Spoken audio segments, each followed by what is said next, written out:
Have you ever noticed how much of our daily energy is spent trying to control things that are fundamentally beyond our control?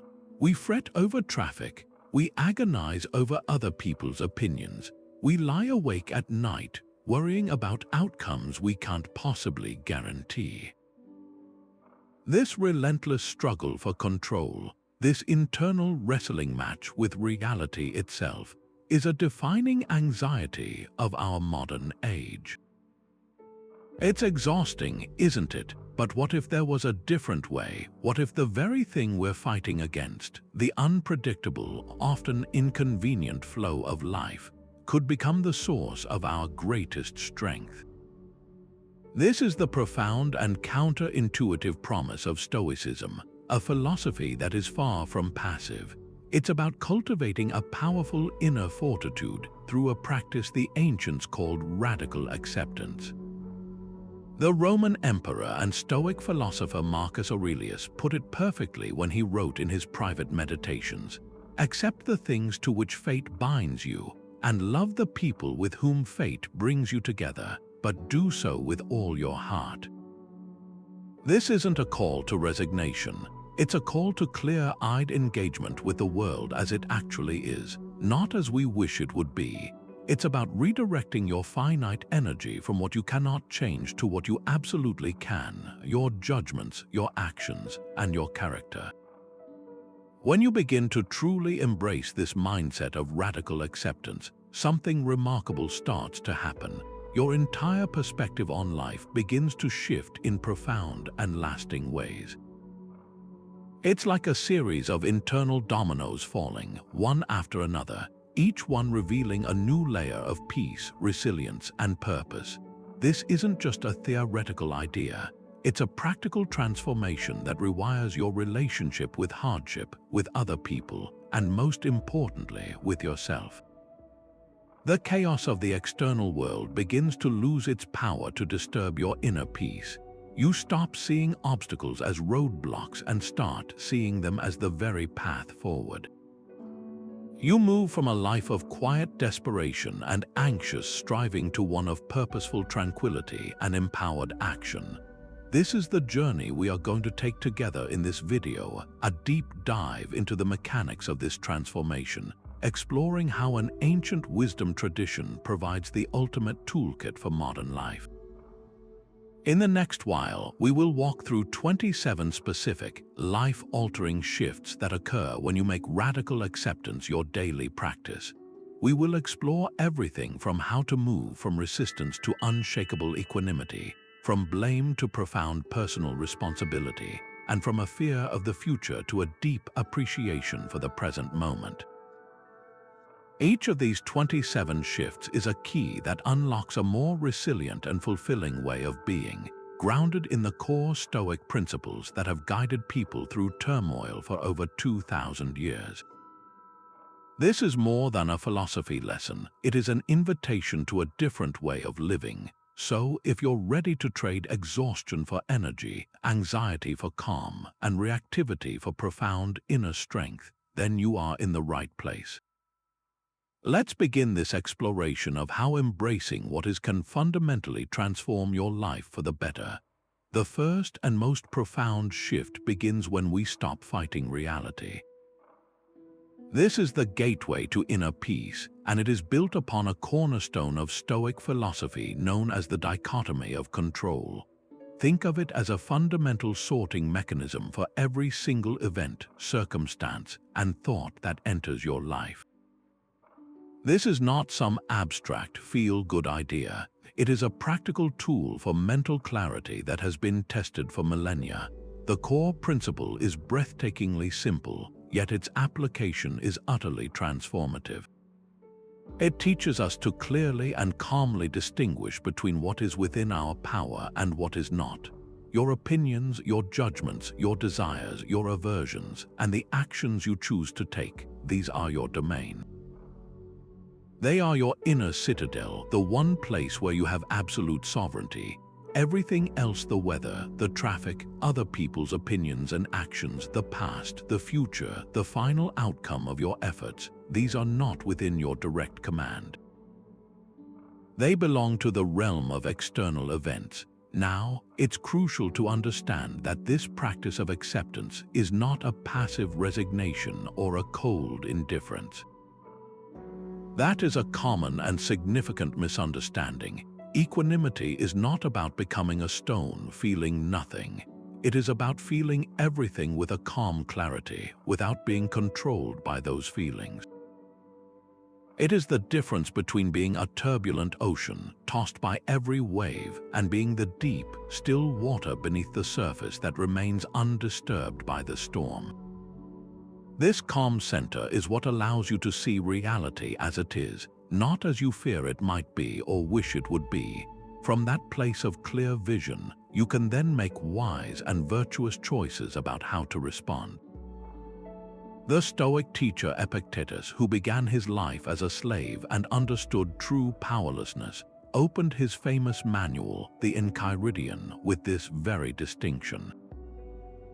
He wrote, "Some things are within our power while others are not. Within our power are opinion, motivation, desire, aversion, and, in a word, whatever is of our own doing.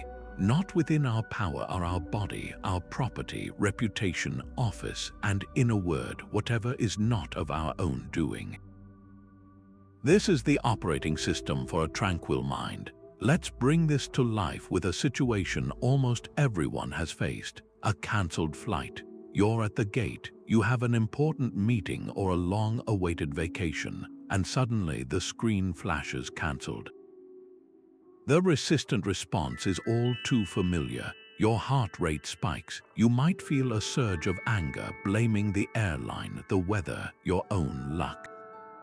You frantically get in a long line, complaining to strangers, rehearsing the story of your injustice in your head. You are fighting reality, trying to wish the cancellation away, and all it generates is a torrent of stress and frustration. It is a massive expenditure of energy on something you cannot change. The radical acceptance response, rooted in the dichotomy of control, looks entirely different. The first thing you do is pause and acknowledge the reality. The flight is cancelled. This is now a fact. You accept that this event is outside your control.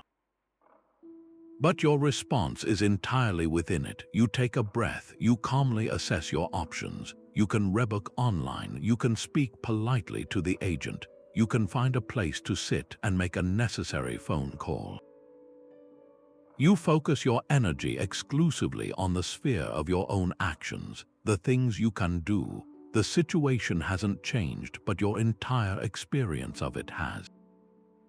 You've moved from a state of chaotic resistance to a state of purposeful equanimity. Or consider receiving a negative performance review at work. The resistant mind immediately goes on the defensive. It personalizes the criticism, feels attacked, and spirals into stories about an unfair boss or a toxic workplace. This resistance clouds your judgment and prevents you from hearing any useful feedback that might be buried in the critique. The accepting mind, however, starts by acknowledging the review exists. It is an external event. The words on the page and the opinions of your manager are not within your direct control to change in this moment. What is within your control is your judgment of this event and your subsequent actions. You can choose to listen without immediately reacting. You can sift through the feedback, separating emotional noise from constructive points you can actually use to improve. You can decide to have a calm follow-up conversation or to create a personal plan for development. By accepting the reality of the review, you disarm its emotional power and transform it from a personal attack into a potential source of growth. This is the power of the first shift. It is the deliberate act of lowering your weapon in the unwinnable war against what is already true. So, take a moment and turn this lens on your own life. Where are you right now, expending precious energy resisting something you cannot change? Is it a relative's political views, the personality of a colleague? A past mistake you keep reliving? Identify that one area, and simply notice the immense effort you are putting into pushing against an immovable object. The moment you stop pushing, you get your energy back, and the journey to equanimity truly begins. When something goes wrong, where is your first instinct to place the blame? Is it on the traffic that made you late, the colleague who dropped the ball, or the universe for seeming to conspire against you? This automatic reflex to point outward is one of the most common and draining habits of the human mind. It feels justified in the moment, a way to assign cause for our pain. But the second profound shift that radical acceptance brings is a complete reversal of this dynamic. It moves us from a posture of blame to a stance of deep personal responsibility. This is not about blaming yourself instead of others. That is just the same exhausting game with a different target. This is about something far more empowering, realizing that the true source of your suffering is rarely the event itself, but your interpretation of it. The event is neutral until you apply a judgment. The Stoics argued that we are not disturbed by what happens to us, but by the views we form about what happens. This insight is the very engine of personal freedom. Epictetus, whose life was a masterclass in turning limitation into strength, laid this out with stunning clarity. He wrote, "People are disturbed not by things, but by the views which they take of them." Let that sink in for a moment. The critical comment from your boss, the flat tire, the disappointing news, these things in themselves have no inherent power to ruin your day. They are just events, data points in the flow of existence. The disturbance, the anger, the anxiety, that is all generated internally by the story you instantly tell yourself about that event. You tell yourself, this is unfair, this shouldn't be happening, this person is trying to hurt me. It is this internal narrative, this opinion, that causes the emotional storm. When you accept this Stoic truth, you stop being a passive victim of external circumstances and become the active author of your inner world. The power shifts from what is happening to you to what is happening within you. This is the ultimate form of empowerment because it means that no external event, no matter how challenging, can force you to suffer without your own consent. Your peace of mind becomes your own creation. Consider a scenario almost everyone can relate to: receiving a critical or rude comment, perhaps from a family member or on a social media post. The blame-focused response is immediate and visceral. Your attention locks onto the other person. You think, they are so insensitive, they have no right to say that, they are a terrible person. Your entire emotional state is now held hostage by their words. You might spend hours rehearsing a comeback, fuming in silence, or complaining to a friend about their behavior. You have handed over the remote control of your inner peace to someone else, and they are pressing all the wrong buttons. Now, let's replay that scenario through the lens of radical acceptance and responsibility. The comment arrives. The first step is to accept the reality. Those words were said. They are an external event, and you cannot unsay them. This is not about agreeing with them or condoning rudeness. It is simply acknowledging a fact. Then you turn your attention inward to the one thing you truly own, your reaction. You notice the flash of anger or hurt. You observe the story your mind is spinning. This is an attack on my character. And then you exercise your power of choice. You can question that story.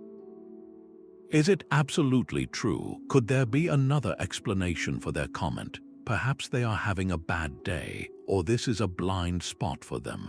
You realize that their comment is their opinion, which is outside your control, but your self-worth is your opinion, which is entirely within it.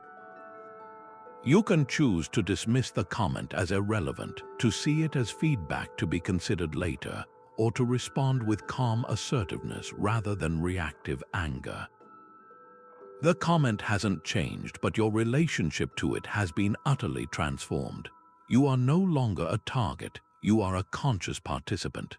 This shift from blame to responsibility rewires your entire approach to life's inevitable frustrations. It turns every setback from a problem to be blamed on the world into a training ground for your own judgment and character. The flat tire is no longer an evil act of fate. It is an opportunity to practice patience and problem solving. The difficult conversation is no longer about managing a difficult person. It is about managing your own emotions and responses. This is not a burdensome duty, it is a liberation. It means you are never truly powerless because you always have sovereignty over your inner citadel, your mind. So, bring to mind a recent frustration, large or small.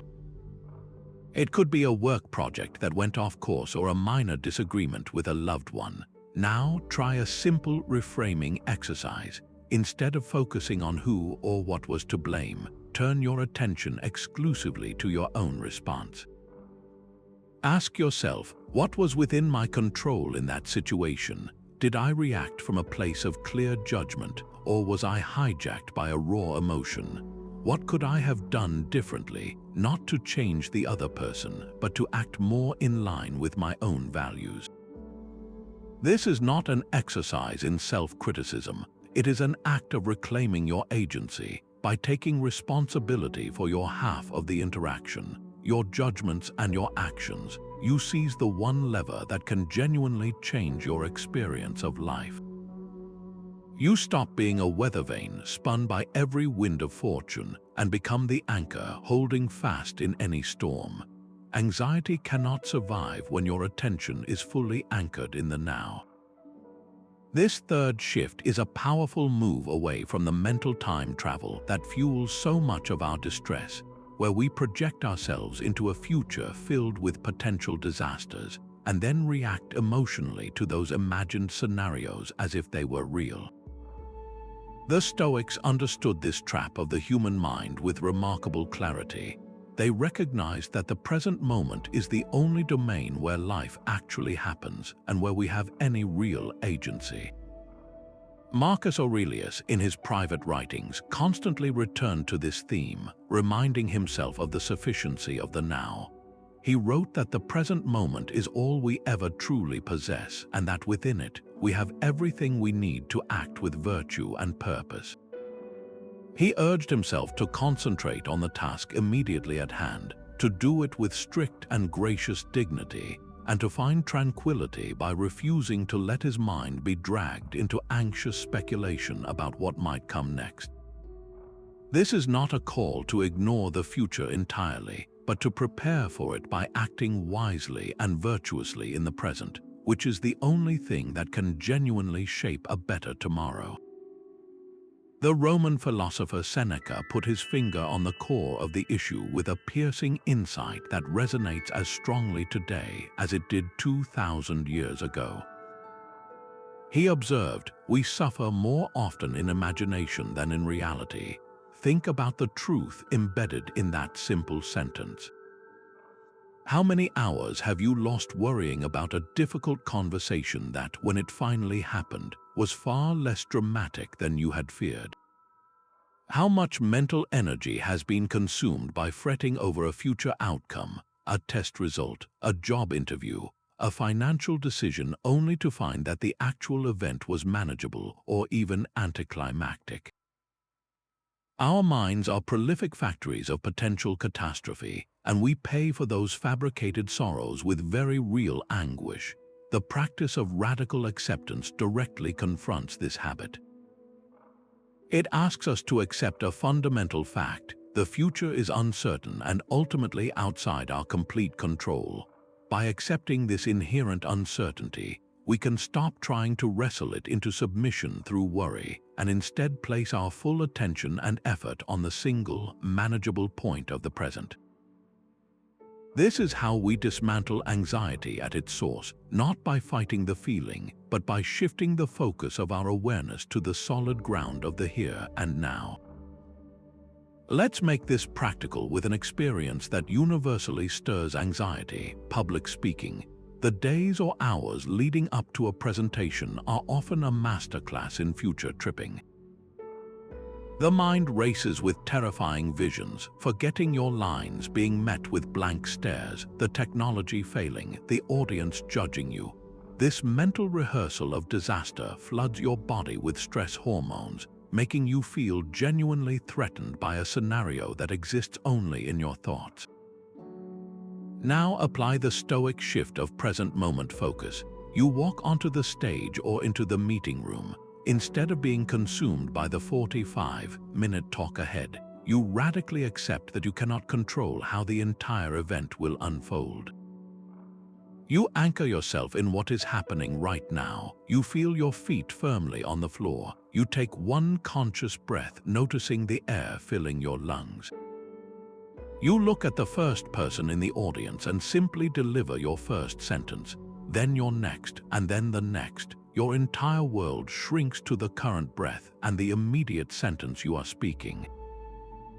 By breaking the monumental task of giving a speech into a series of present-moment actions, you drain the anxiety of its power. The terrifying future 40 minutes away ceases to exist. All that exists is this breath, this word, this moment. The anxiety has nowhere to live because your attention is no longer feeding it with frightening fantasies. This principle applies to every form of future-oriented worry, from the mundane to the life-changing. The anxiety about an upcoming deadline melts away when you fully immerse yourself in the single paragraph you are writing right now. The fear about a loved one's travel dissolves when you choose to be fully present with them in the conversation you are having before they leave. The Stoic present is not a state of passive bliss. It is a state of active, engaged attention to the duty or the opportunity that is directly in front of you. It is the understanding that the future is built brick by brick with the actions you take in the uninterrupted succession of present moments. To cultivate this skill, try a simple but profound exercise.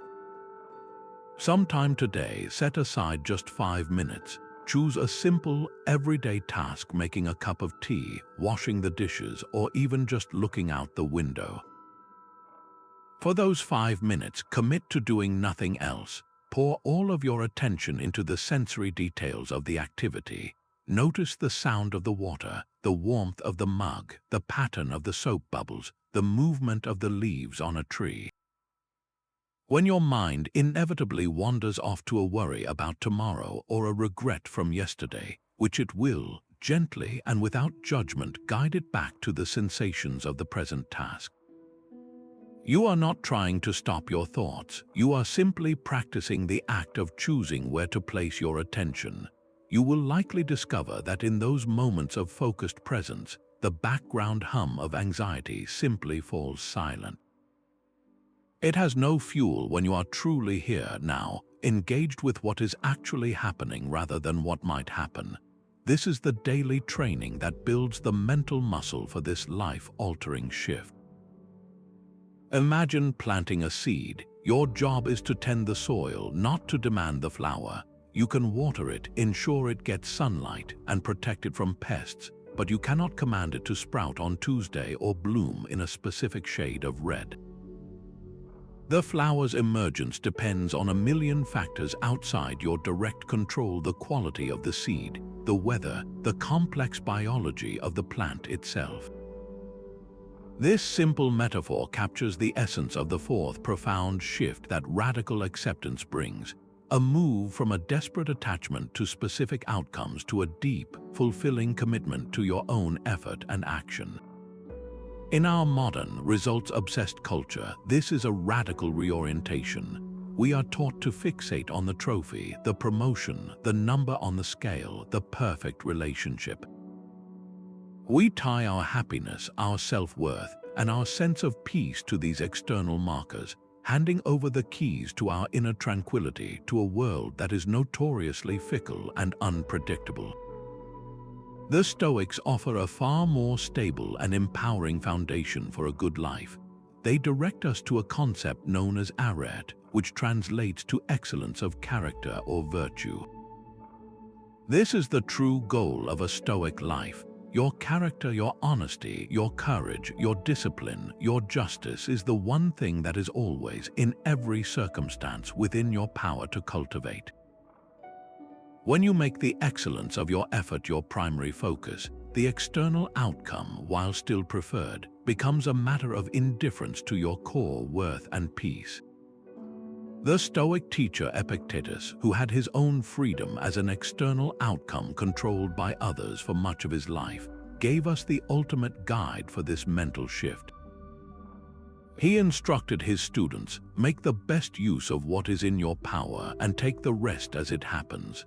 And further, he clarified that our proper work lies in the action itself, not in the result of that action. He said, in the exercise of your powers, never act without a purpose, nor without a purpose that leads to the fulfillment of the fundamental principle.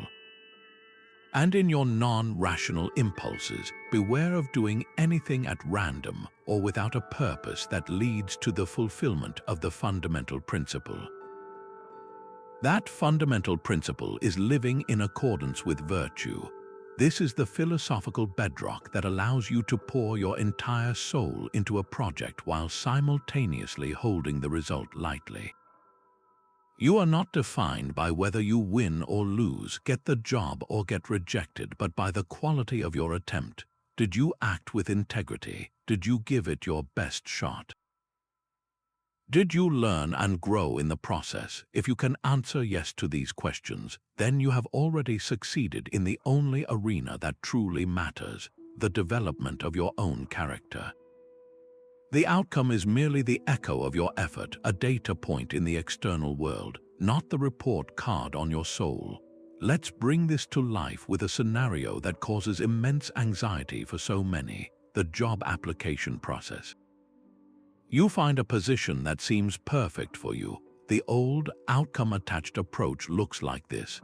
You spend days meticulously crafting your resume and cover letter, but your mind is already racing ahead. You're picturing yourself in the office, telling friends the good news, calculating the new salary. Your entire emotional state becomes tethered to a single email from a recruiter. You hit send and enter a state of suspended animation, refreshing your inbox compulsively. If the rejection comes, it feels like a personal failure, a judgment on your entire worth. The effort you expended now feels wasted, and you are plunged into discouragement. Now, let's replay this through the lens of commitment to effort. You find the same perfect job. Your focus, however, is not on the hiring manager's decision, which is entirely outside your control. Your focus is exclusively on your sphere of action. You commit to writing the most honest, compelling, and well-researched application you are capable of. You take the time to tailor your materials to reflect on your genuine skills and to present yourself with integrity. You hit send knowing that you have done your work excellently. The outcome is now a separate event. If you get an interview, you prepare for it with the same focused effort on your performance, not on their final choice. If a rejection arrives, you can accept it with equanimity. It does not negate the quality of your application. It does not diminish your skills or your character. It simply means that for reasons you may never know, a different candidate, an internal hire, a shifting budget, this particular outcome was not meant to be. Your peace was never dependent on it. Your fulfillment came from the act of striving with excellence, and that is something no one can take from you. This principle extends to every ambition and goal. The athlete's peace comes from the quality of their daily training, not from the final score of a game influenced by referees and opponents. The artist's satisfaction comes from the integrity of their creative process, not from the fickle opinions of critics or the market. The parent's success is found in the consistent, loving effort they put into raising their child, not in the child's eventual career choice, which is the child's own to make. When you shift your commitment to your effort, you liberate yourself from the roller coaster of hope and fear. You can engage fully with life, taking bold and ambitious actions because you are no longer terrified of failure. Failure in this new framework is simply an external result that provides feedback. It does not define you. You are defined by your courage to try, your resilience to continue, and the virtue you exhibit along the way. This is how Stoicism empowers you to live a life of passionate engagement without the torment of attachment. So, take a moment to turn this inward. Identify one significant goal you are currently pursuing, perhaps a fitness target, a creative project, or a personal relationship milestone. Now ask yourself this revealing question: is my sense of peace and self-worth dependent on achieving this specific result? If the answer is yes, feel the weight of that dependency. Then try on the Stoic perspective. What would it feel like to shift your primary commitment to the quality of your effort?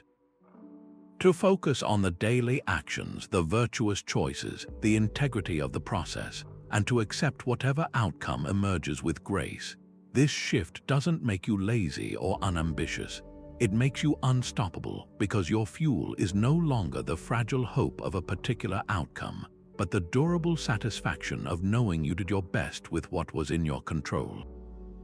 Marcus Aurelius constantly reminded himself that people are flawed just as he was. In his private journal, which we now know as the Meditations, he would write notes to himself, almost like mental exercises, to prepare for the inevitable frustrations of dealing with other human beings.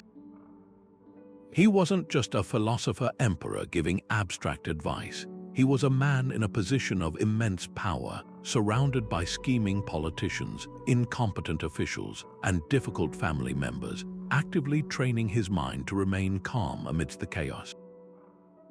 This practice points us toward the fifth life-altering shift, moving from the automatic habit of judging others toward the more compassionate and peaceful practice of understanding their nature. This isn't about becoming a pushover or agreeing with everyone. It is about a fundamental recalibration of your expectations.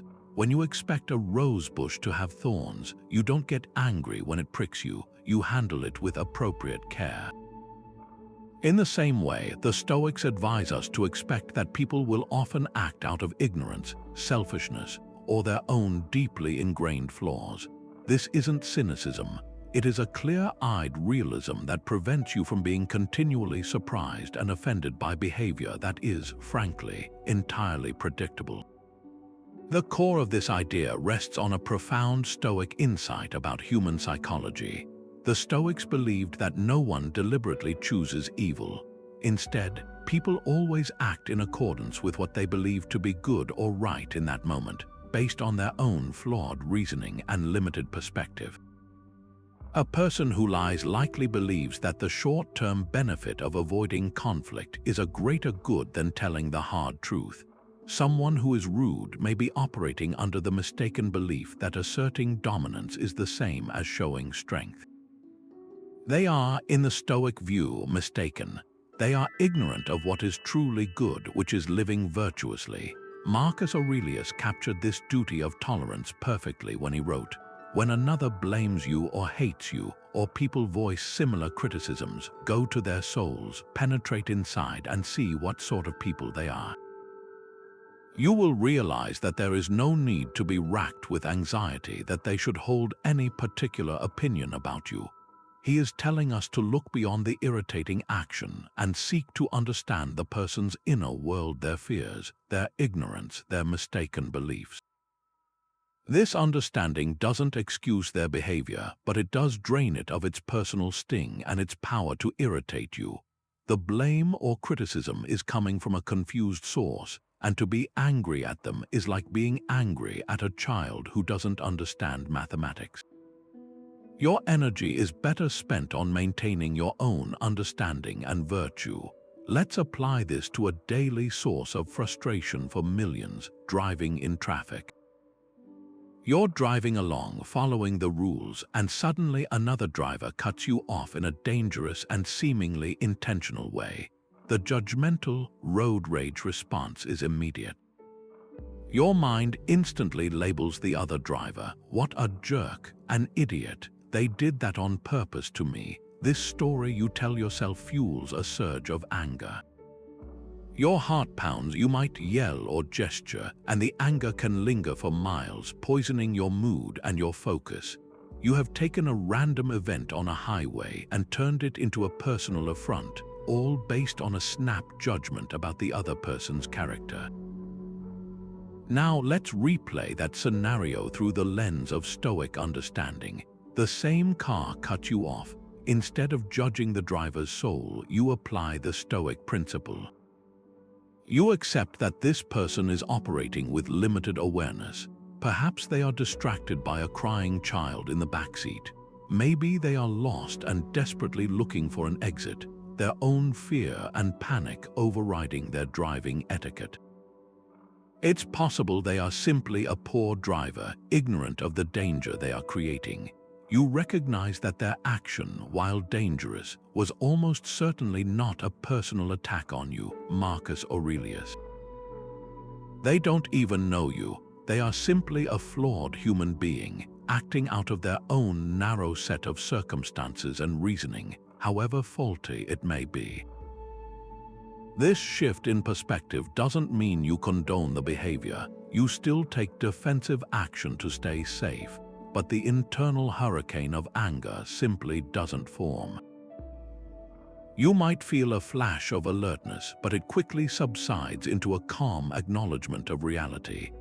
Ah, there goes another imperfect human like me making a mistake. The event passes and your peace remains intact. This practice extends far beyond the anonymity of the highway. It is perhaps even more powerful when applied to the people closest to us, the family member who always gives unsolicited advice, the colleague who takes credit for shared work, the friend who is consistently late. Our judgment of these people creates a constant, low-grade irritation that erodes our relationships and our tranquility. We build a case against them in our heads, collecting every slight as evidence of their fundamental failings. The Stoic shift asks us to dismantle that case file and instead try on a posture of understanding. Why might that relative be so controlling with their advice? Often it stems from their own anxiety and a genuine, if misplaced, desire to help. Why does the colleague steal the spotlight? It likely comes from a deep-seated insecurity and a fear of being seen as inadequate. This is not about being a doormat. It is about choosing a more accurate and less stressful explanation for their behavior. When you see their actions as symptoms of their own internal struggles rather than as targeted attacks on you, you can respond with calm assertiveness or compassionate detachment instead of reactive anger. You stop fighting their nature and start learning how to navigate it wisely, just as you would learn to navigate a rocky path without cursing the rocks for being there. To start building this muscle, bring to mind one person in your life you frequently find yourself judging. It could be a politician you disagree with, a neighbor whose habits annoy you, or a relative whose views clash with your own. Now, for just a moment, set aside your judgment and try on the role of an investigator of the human soul. Ask yourself, what might their reasoning be? What fears, insecurities, or past experiences could be driving them to act in the way they do? You don't have to agree with their reasoning. You are simply acknowledging its existence. This small act of mental empathy is a revolutionary step toward disarming the conflict within your own mind and reclaiming the peace that judgment so easily steals away. Everything you love is a temporary gift. Acceptance of this truth transforms fear into profound appreciation. This is the sixth profound shift, a movement from a life shadowed by the dread of loss to one illuminated by a deep and active gratitude for the beauty of the now. It is a shift powered by one of the most misunderstood and powerful Stoic practices, Memento Mori, the remembrance of death. Far from being a morbid or depressing fixation, this practice is in reality a profound tool for awakening. It is the conscious and regular acknowledgement that everything in our lives, our health, our relationships, our possessions, even our own consciousness is on loan to us for an indeterminate period. The Stoics were not interested in despair. They were masters of leveraging stark reality to create a richer, more vibrant, and more courageous life. By staring directly at the impermanent nature of all things, by accepting it fully into our worldview, we perform a kind of psychological alchemy. The very thing we feared, the potential for loss, becomes the very catalyst that intensifies our experience of love, joy, and connection in the present moment. The fear of loss is like a cloud that blocks the sun, casting a chill over our happiest moments. Radical acceptance is the wind that blows that cloud away, allowing us to bask fully in the warmth we have right now. The Roman philosopher Seneca, a master of capturing the human condition, offered a precise instruction for how to cultivate this mindset. He advised, "You should treat all of your impersonal possessions as if they were luggage in the care of a hotel. You must be ready to restore them."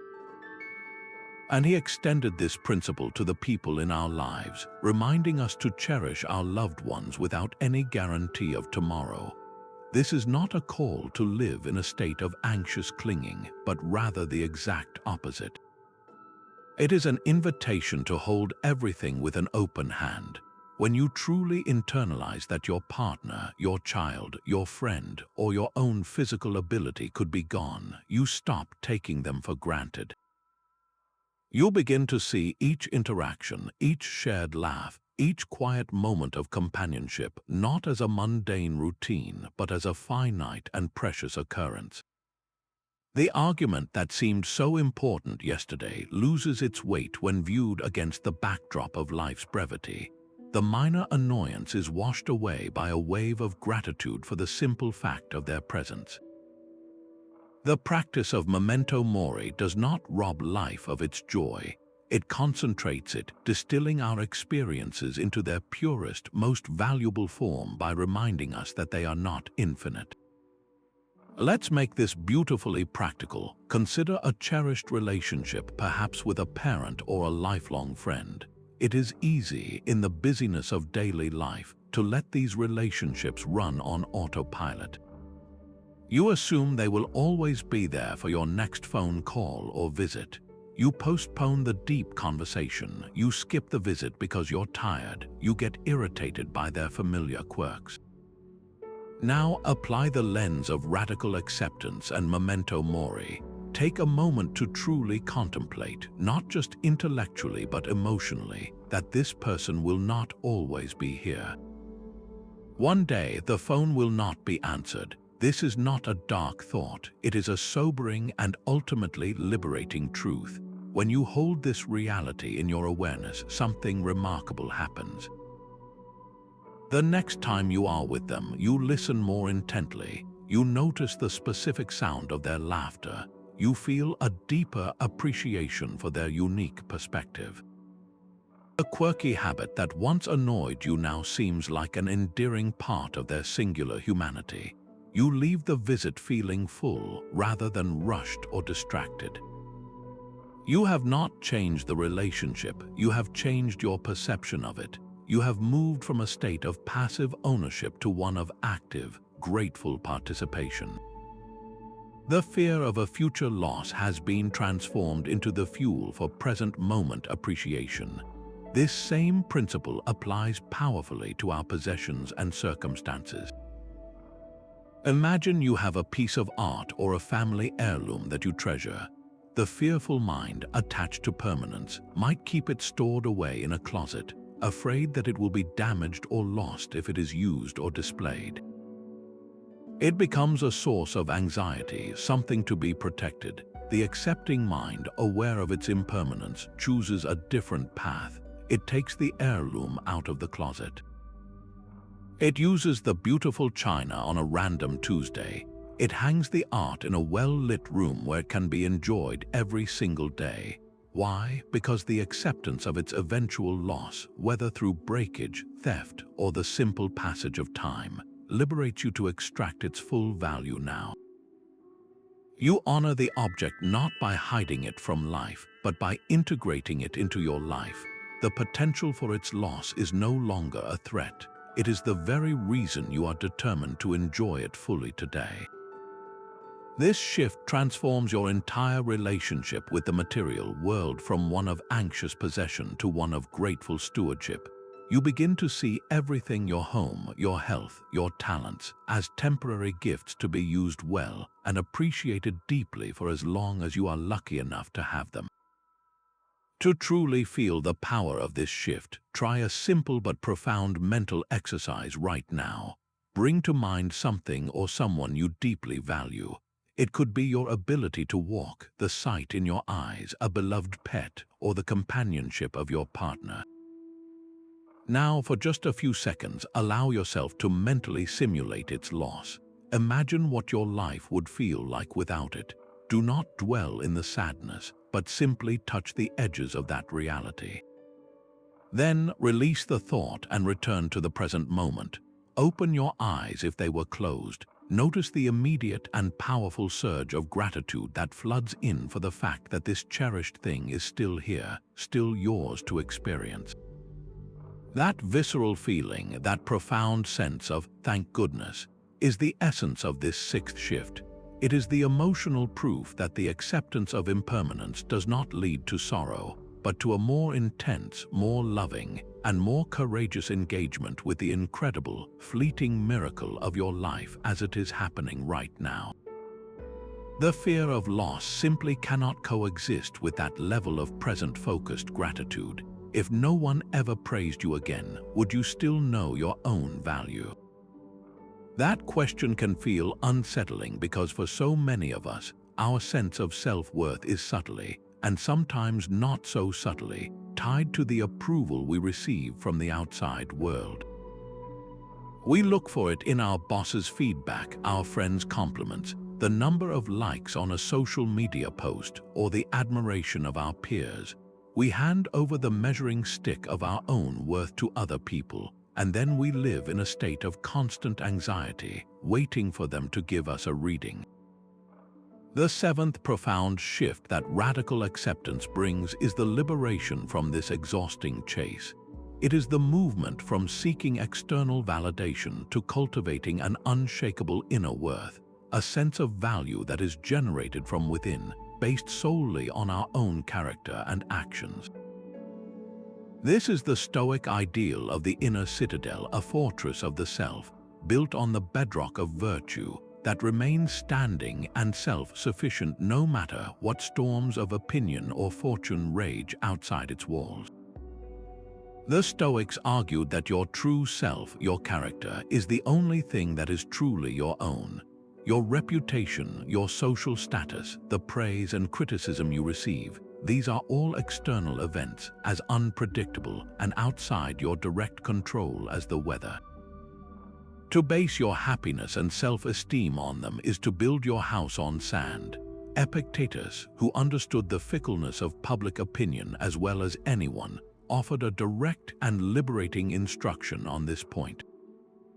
He wrote, "It is impossible to be both a person who strives for excellence and a person who strives to be admired by others. You must choose one or the other."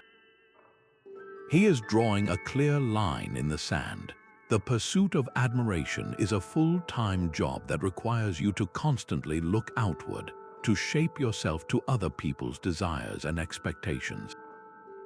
It is a chase that has no finish line because you can never control what others think.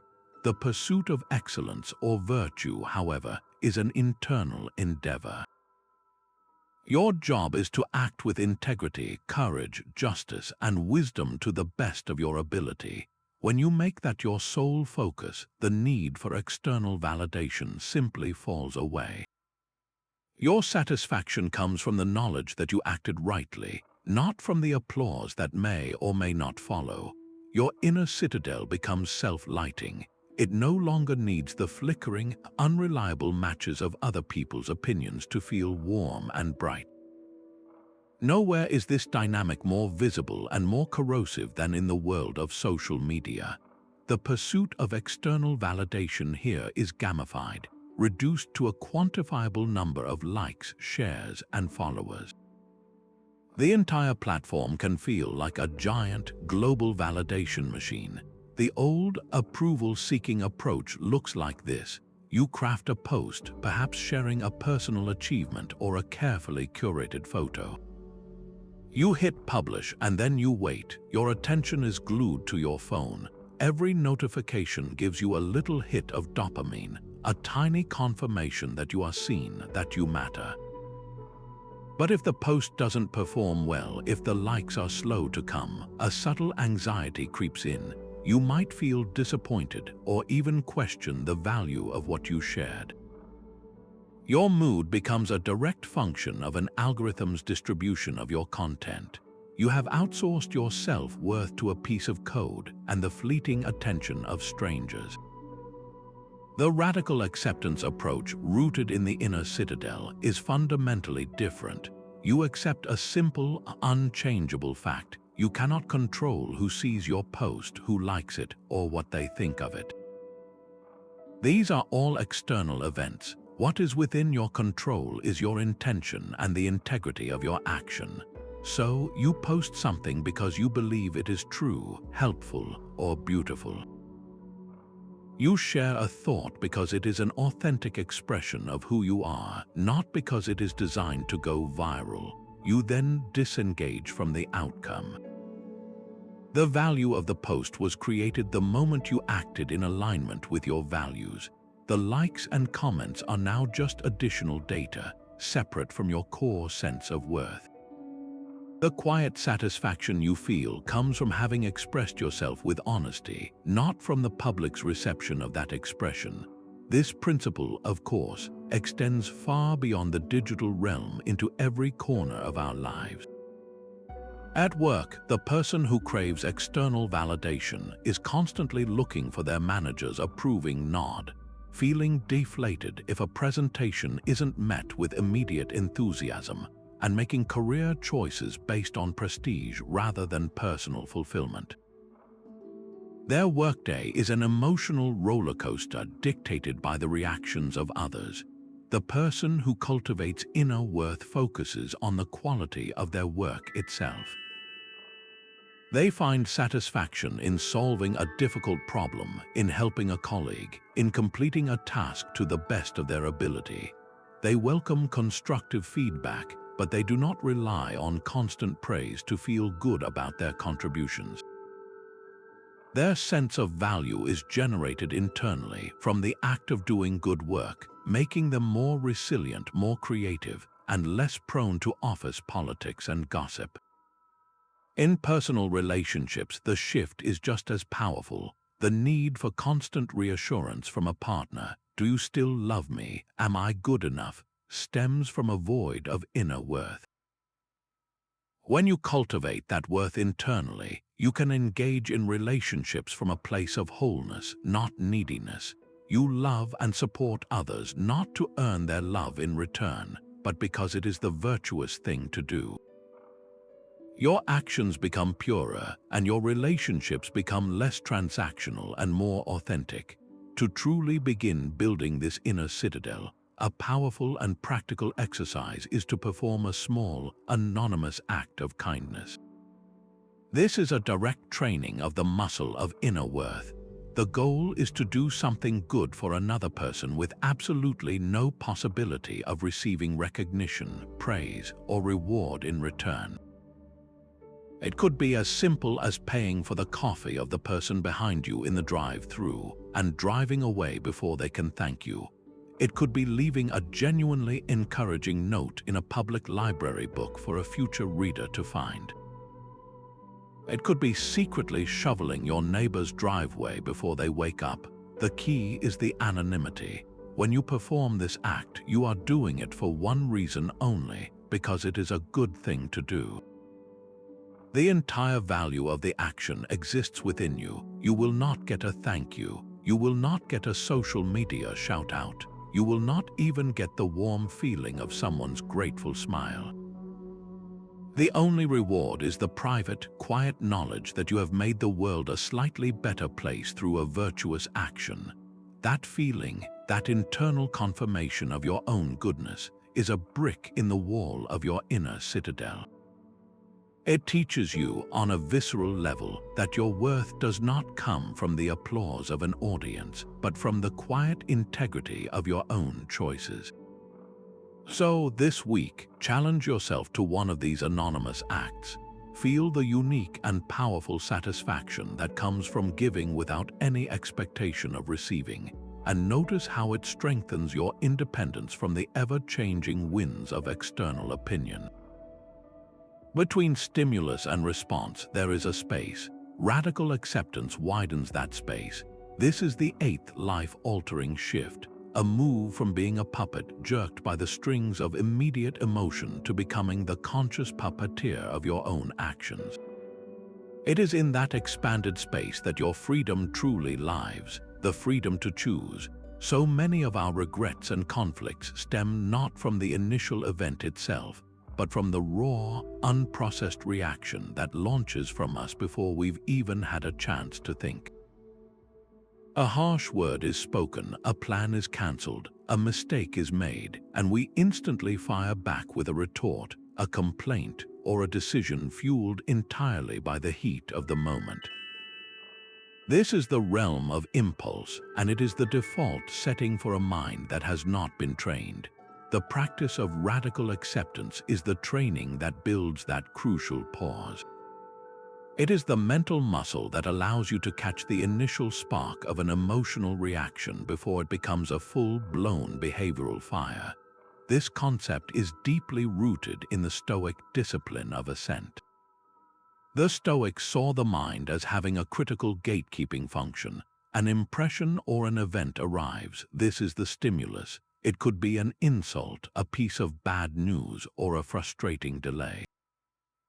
Before that impression becomes a full-blown belief that then dictates your emotional state and your actions, you have the power to either assent to it or withhold your assent. Assenting means you buy the story your initial emotion is telling you. You accept the impression as absolute truth. This person meant to disrespect me. This situation is a catastrophe. I must respond in kind. Withholding assent is the act of radical acceptance. It is saying to that initial, often distorted impression, I see you, I feel the anger or fear you are provoking. But I do not yet accept your interpretation as the final truth. I will examine this. This momentary pause, this refusal to immediately buy the first story you're told, even by your own mind, is the foundation of all mindful response. It creates the gap between what happens to you and what you do about it. The Roman philosopher Seneca, in his profound essays on anger, dissected this process with the precision of a surgeon. He understood that anger is a brief madness, and that the key to preventing it is to intervene at the very first moment of provocation. He advised delaying your reaction. He wrote that the best remedy for anger is to wait, to not allow it to manifest itself immediately, and to give it time to settle. He suggested that we should command ourselves to slow down, to take a breath, and to postpone our response even for a single moment, because that single moment is often enough for reason to reassert its authority over passion. Seneca wasn't advocating for the suppression of feeling. He was advocating for the supremacy of judgment. He knew that an emotion left unchecked will demand action that matches its intensity. But an emotion that is met with a pause, with acceptance of its presence but skepticism of its demands, can be transformed from a tyrant into a messenger. That messenger might be telling you that a boundary has been crossed or that a value is important to you, but it doesn't get to dictate the specific, often destructive, action you must take. Let's make this intensely practical with a scenario that is nearly universal in the modern world: receiving an upsetting text message. You're going about your day when your phone buzzes. You glance at the screen and see a message from a colleague, a friend, or a family member. The words are curt, accusatory, or dismissive. The stimulus has arrived. The impulsive, non-accepting reaction is almost automatic. Your heart jumps, your face flushes, a narrative instantly forms in your mind. How dare they? This is so unfair. They have completely misunderstood me. Fueled by this story and the surge of adrenaline, your fingers fly across the screen. You type out a defensive, angry, or sarcastic reply. You hit send without a second thought. The message is launched into the digital world, and almost immediately, you might feel a twinge of regret. The conflict is now escalated. The misunderstanding is now a fight, all because there was no space between the stimulus and the response. Now, let's replay that exact same scenario with the tool of radical acceptance and the Stoic pause. The phone buzzes. You see the upsetting message. You feel the exact same initial jolt of anger or hurt. This is the critical moment. Instead of letting that feeling immediately translate into action, you activate the pause. You take a deliberate breath. You accept the reality. The message exists, and it has triggered a strong emotion in you. You withhold assent from the catastrophic story your mind is trying to sell you. You do not yet accept that this is a final declaration of war or a true reflection of your worth. You might even put the phone down, face down on the table, and physically create space. You get up and walk to get a glass of water. You look out the window for 30 seconds. In that expanded space, something remarkable happens. The initial intensity of the emotion begins to subside, just enough for reason to whisper. You start to consider other possibilities. Maybe they're having a terrible day. Maybe this came out wrong over text. What is the core issue here that we actually need to solve? After this pause, you can then pick up the phone and craft a response, or choose not to respond at all right now. Your reply might be, "I've just read your message. I want to understand this better. Can we talk about it later?" This mindful response de-escalates, seeks clarity, and preserves the relationship. The event was the same, but your experience of it and its outcome were transformed by the power of that intentional gap. This practice is the difference between a life of constant, reactive drama and a life of thoughtful, purposeful action. It applies to every domain, from a toddler's tantrum to a corporate negotiation. The trigger is not the problem. Your relationship to the trigger is. To begin building this capacity, take a moment for a personal audit. What is your most common trigger? Is it being interrupted when you're speaking? Is it feeling criticized by a partner? Is it the sound of a particular notification on your phone that signals a work demand? Identify that one specific trigger. Now make a plan. Design your own pause and breathe strategy for the very next time it occurs. Your strategy could be as simple as silently counting to 5 before you speak. It could be a physical anchor, like feeling your feet flat on the floor. It could be a pre-programmed mental question, such as, "What is the most virtuous response here?"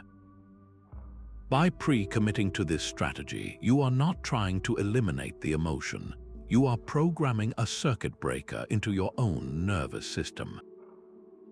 You are installing a stopgap between the spark of provocation and the potential explosion of your reaction.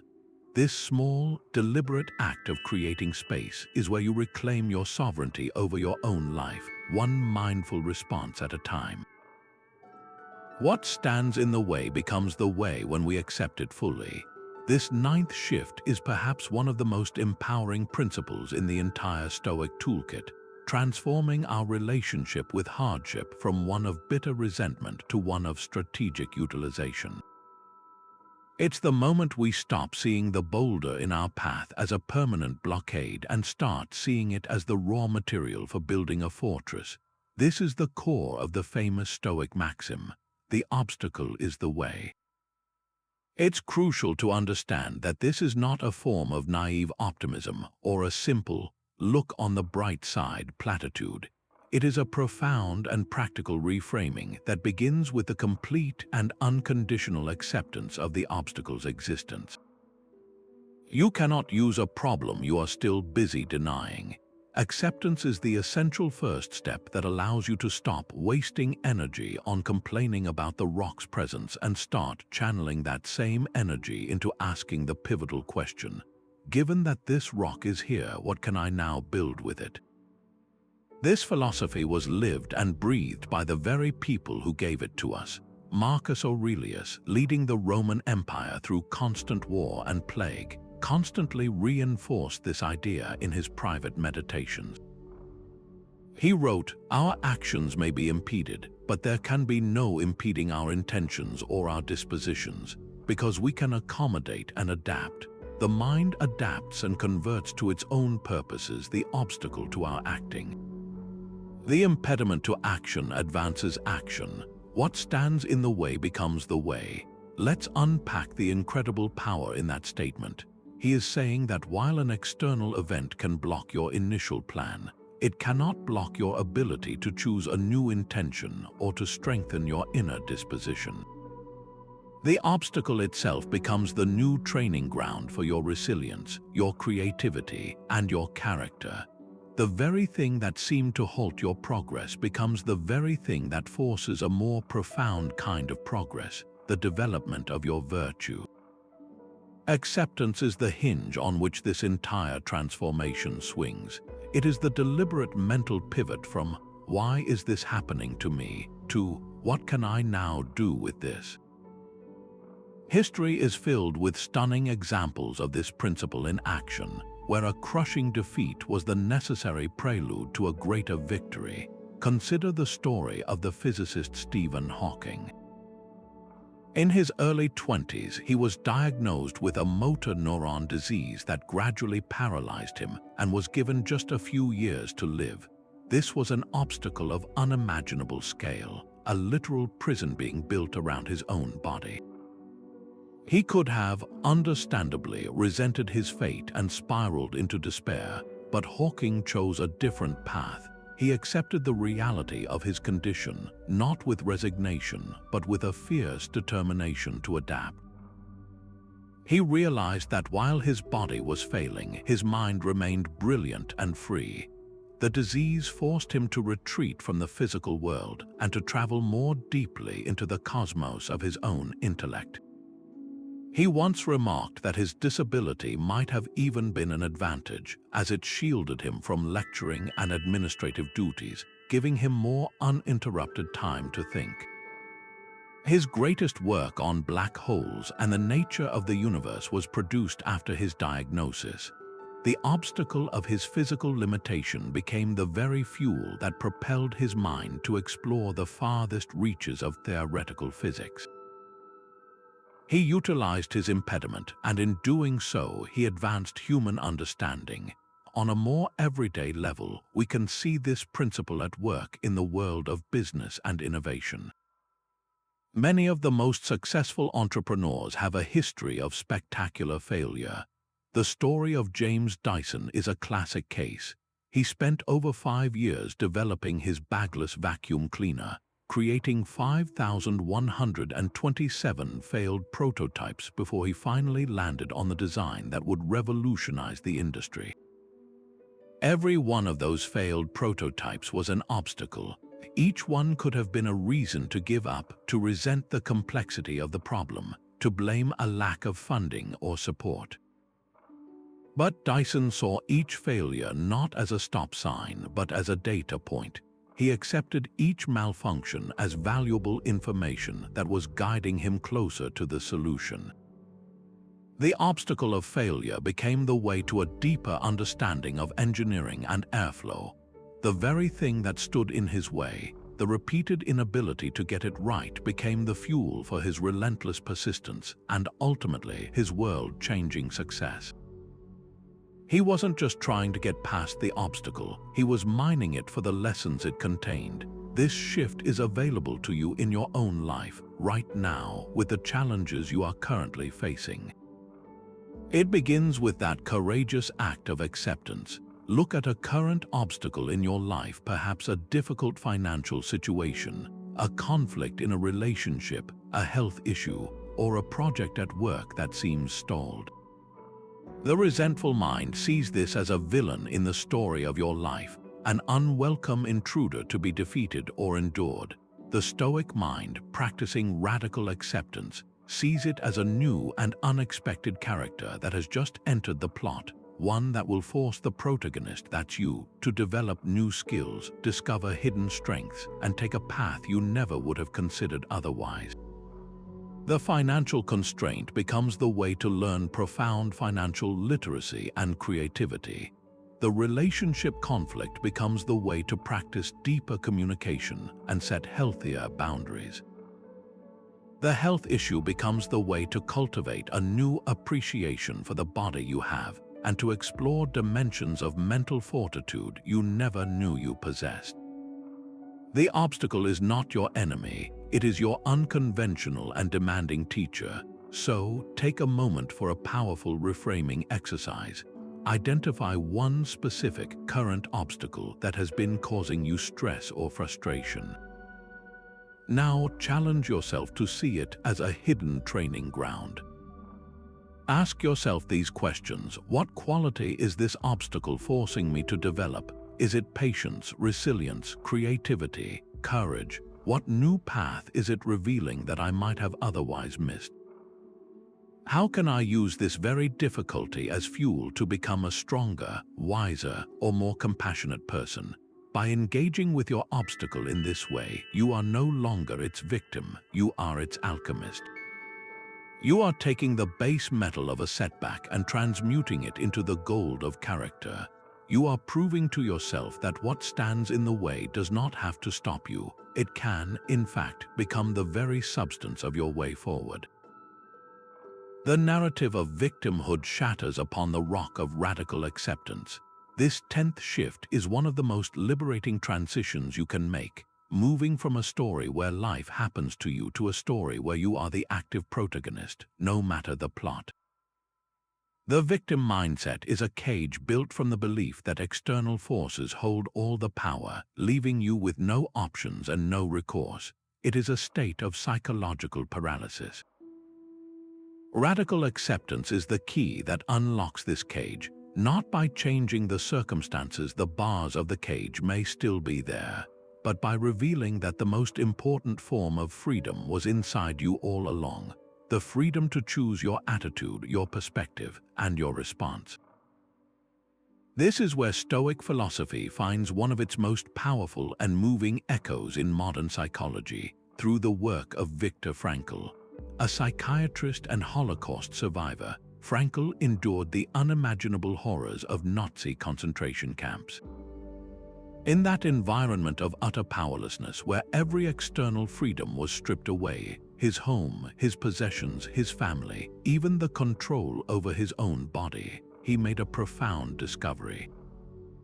He realized that while the Nazis could control his environment and inflict suffering upon him, they could not control his inner world. He wrote in his seminal book, Man's Search for Meaning, "Everything can be taken from a man but one thing, the last of the human freedoms, to choose one's attitude in any given set of circumstances, to choose one's own way."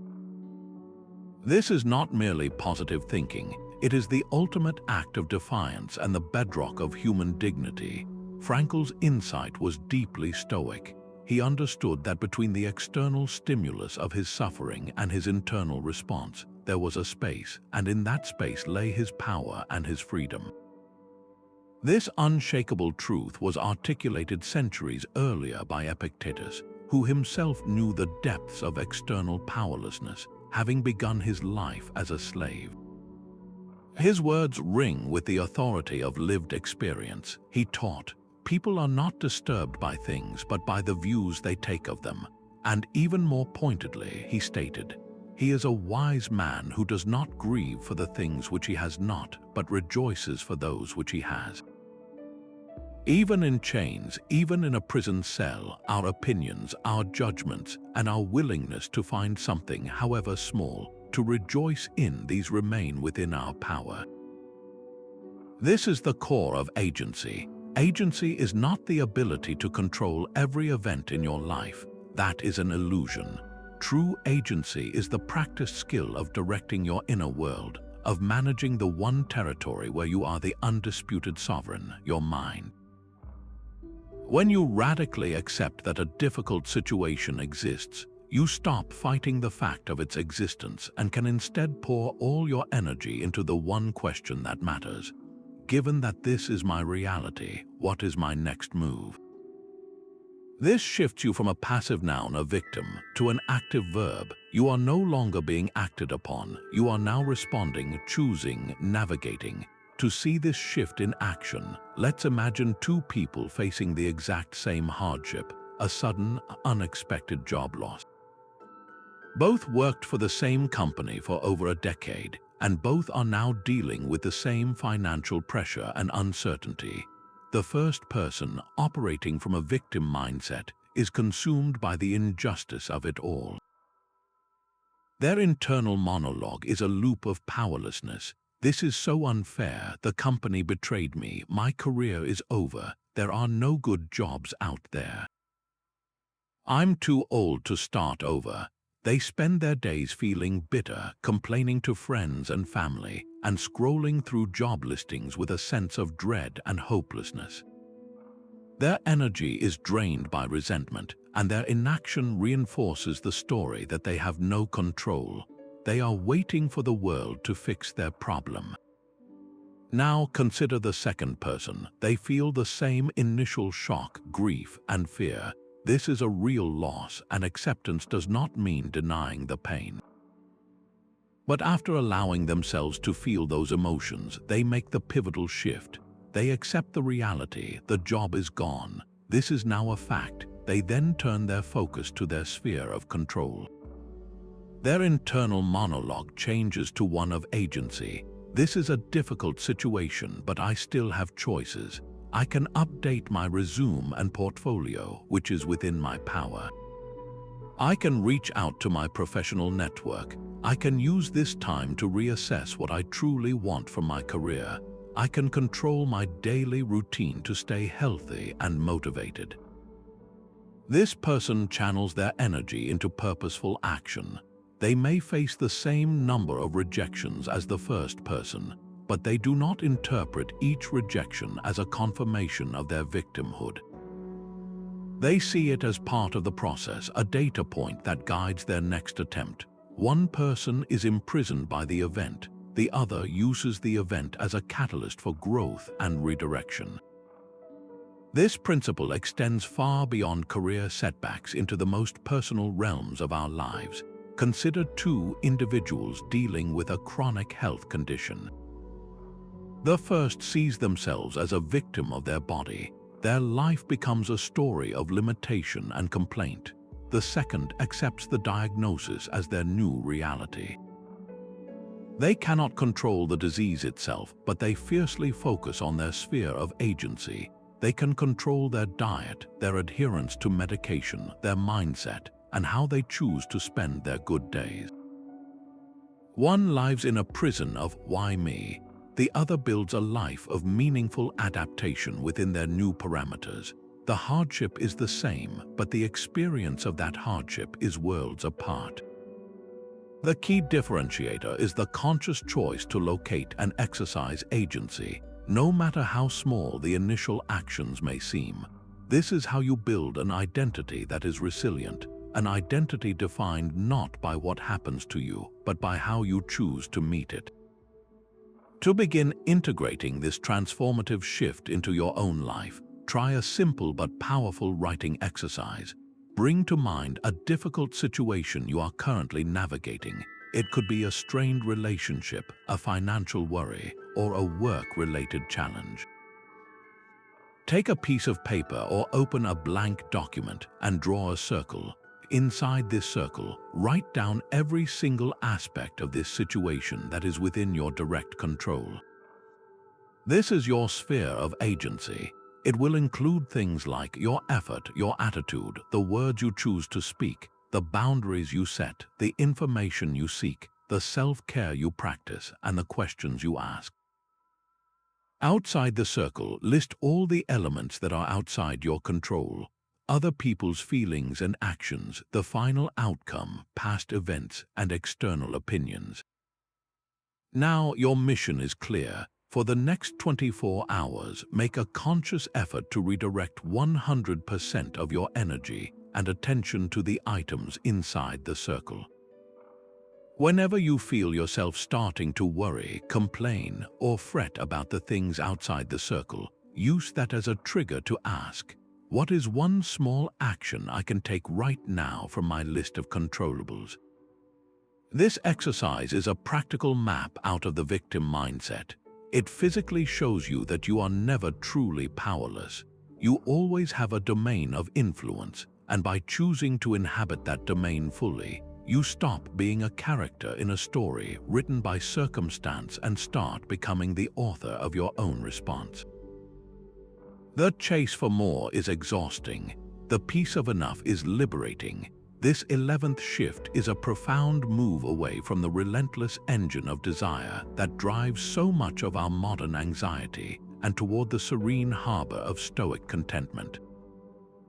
It's about discovering that the finish line for happiness isn't somewhere out there in a future of bigger, better, and more, but is available to you right here, right now, in the simple act of appreciating what you already possess.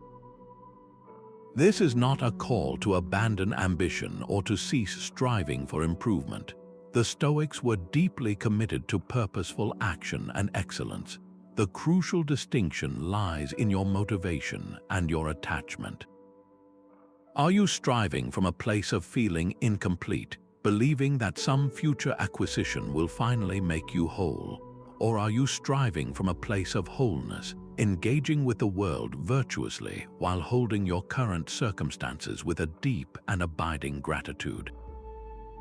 Radical acceptance is the key that unlocks this second, more tranquil approach. It asks us to fully accept our present reality, not as a final destination, but as a sufficient and worthy starting point.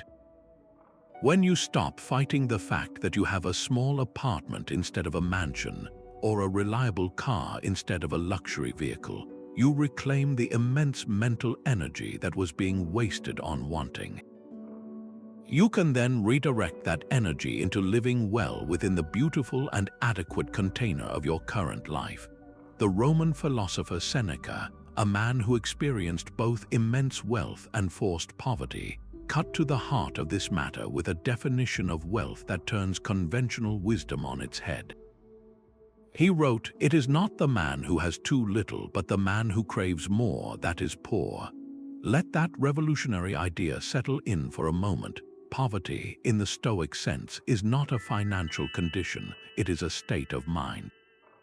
It is the perpetual feeling of lack, the constant sense that you are missing something essential for your happiness. A billionaire who is consumed by the desire for a second billion is, by this definition, profoundly poor. A person with a modest income who feels deeply grateful for their warm home, their nourishing food, and their loving relationships is truly wealthy. This is the essence of contentment. It is the realization that your wants and your needs are not the same thing. Your needs for shelter, sustenance, community, and purpose are likely already being met in some fundamental way. Your wants, however, are infinite. They are a bottomless pit that can never be filled, and to chase them is to sentence yourself to a life of perpetual hunger. Acceptance allows you to see this trap clearly and to step out of it. You accept that your current resources are enough to live a good and virtuous life, and in that acceptance, you find a freedom that no amount of money can ever buy. To see the stark contrast between these two mindsets, consider the all-too-common pursuit of a bigger house. The person caught in the cycle of craving more is never truly at home in their own home. They walk through their perfectly comfortable rooms and see only what is lacking. The kitchen is too small, the backyard isn't private enough, the neighborhood lacks prestige. Their present reality is perpetually clouded by the shimmering, elusive image of the next house. Every weekend is spent browsing real estate listings. every conversation circles back to future renovations, and a low-grade dissatisfaction colors their entire domestic life. They are not living in their house, they are living in the future idea of a different one. The peace of enough offers a completely different experience. This person also lives in a comfortable home. They practice radical acceptance by acknowledging and appreciating the fundamental sufficiency of what they have. They feel genuine gratitude for the roof that keeps out the rain, the walls that provide privacy, the windows that let in the morning light. They invest their energy not in dreaming of a different space, but in making their current space a true sanctuary, filling it with warmth, connection, and love. They host simple dinners for friends, they read in their favorite chair, they watch the seasons change from their own window. Their home is not a stepping stone to something better. It is the beautiful and sufficient stage upon which their life is unfolding right now. The first person is a restless ghost in their own life, while the second is a deeply present and grateful inhabitant. This shift from craving to contentment recalibrates your entire relationship with the material world. It transforms shopping from a potential therapy for unhappiness into a practical act of acquiring what is truly needed. It turns social media from a highlight reel that triggers comparison into a simple tool for connection. It allows you to celebrate a friend's success without it feeling like a judgment on your own life. When you are anchored in the feeling of enough, you can engage with the world from a place of abundance rather than scarcity. You can be ambitious without being desperate, and you can enjoy nice things without needing them to define you. The chase for more is like drinking salt water. It only intensifies your thirst. The peace of enough is like finding a fresh, clear spring. It quenches your desire at its source and allows you to finally relax into the sufficiency of your own existence. To make this shift tangible and personal, take a quiet moment for a simple but powerful reflection. Grab a pen and paper or just pause and think. Identify 3 things in your life that are truly, fundamentally enough for your happiness right now. Don't list the things you dream of. List the things you already have that provide a genuine foundation for a good life. It could be the unwavering support of a single good friend. It could be your physical health that allows you to take a walk in the park. It could be the simple, reliable comfort of your daily routine. It could be the warmth of your bed at the end of a long day. By consciously naming these things, you are not denying your aspirations. You are building your inner foundation on the solid rock of present moment gratitude. You are actively choosing to see the wealth you already possess, and in doing so, you are taking a monumental step toward the tranquil life the Stoics so wisely championed. We all have flaws. The courageous first step is to look at them without flinching. This might seem counterintuitive in a world that often encourages us to project an image of effortless perfection, but the 12th life-altering shift asks us to turn inward with radical honesty. It is the move from hiding our imperfections in the shadows of denial to bringing them into the light of compassionate awareness, where they can finally be understood and worked with.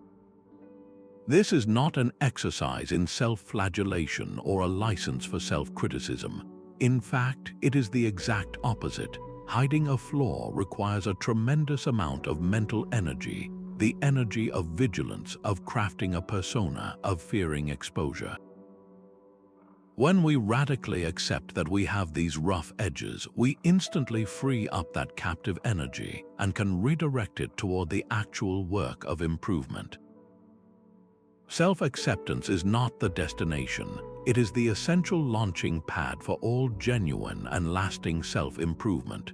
You cannot fix a problem you refuse to acknowledge exists.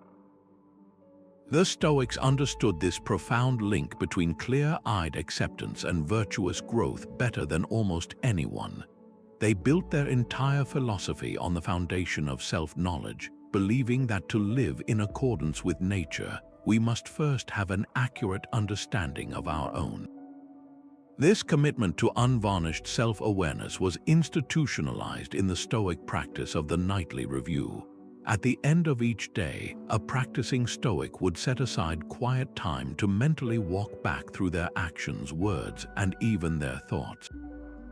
The purpose was not to beat themselves up for every misstep, but to engage in a calm, forensic analysis. Did I act with justice today? Was I swayed by anger or fear? Where did I fall short of my own principles? This practice is the embodiment of treating our mistakes as data points for growth rather than as moral indictments of our character. When you review your day with the mindset of a scientist observing an experiment, you remove the toxic charge of shame. A mistake is no longer proof that you are a bad person. It is simply evidence that a certain habit is not serving you or that a particular trigger still holds power over you. This neutral, data-driven approach allows you to learn from your errors without being crushed by them. It transforms your flaws from hidden monsters under the bed into mapped territories on your personal continent, places you can now choose to visit, understand, and gradually cultivate. Marcus Aurelius, despite being the most powerful man in the world, constantly reminded himself of his own fallibility and his need for guidance. He wrote in his meditations, "If anyone can show me and prove to me that I am wrong in thought or deed, I will gladly change.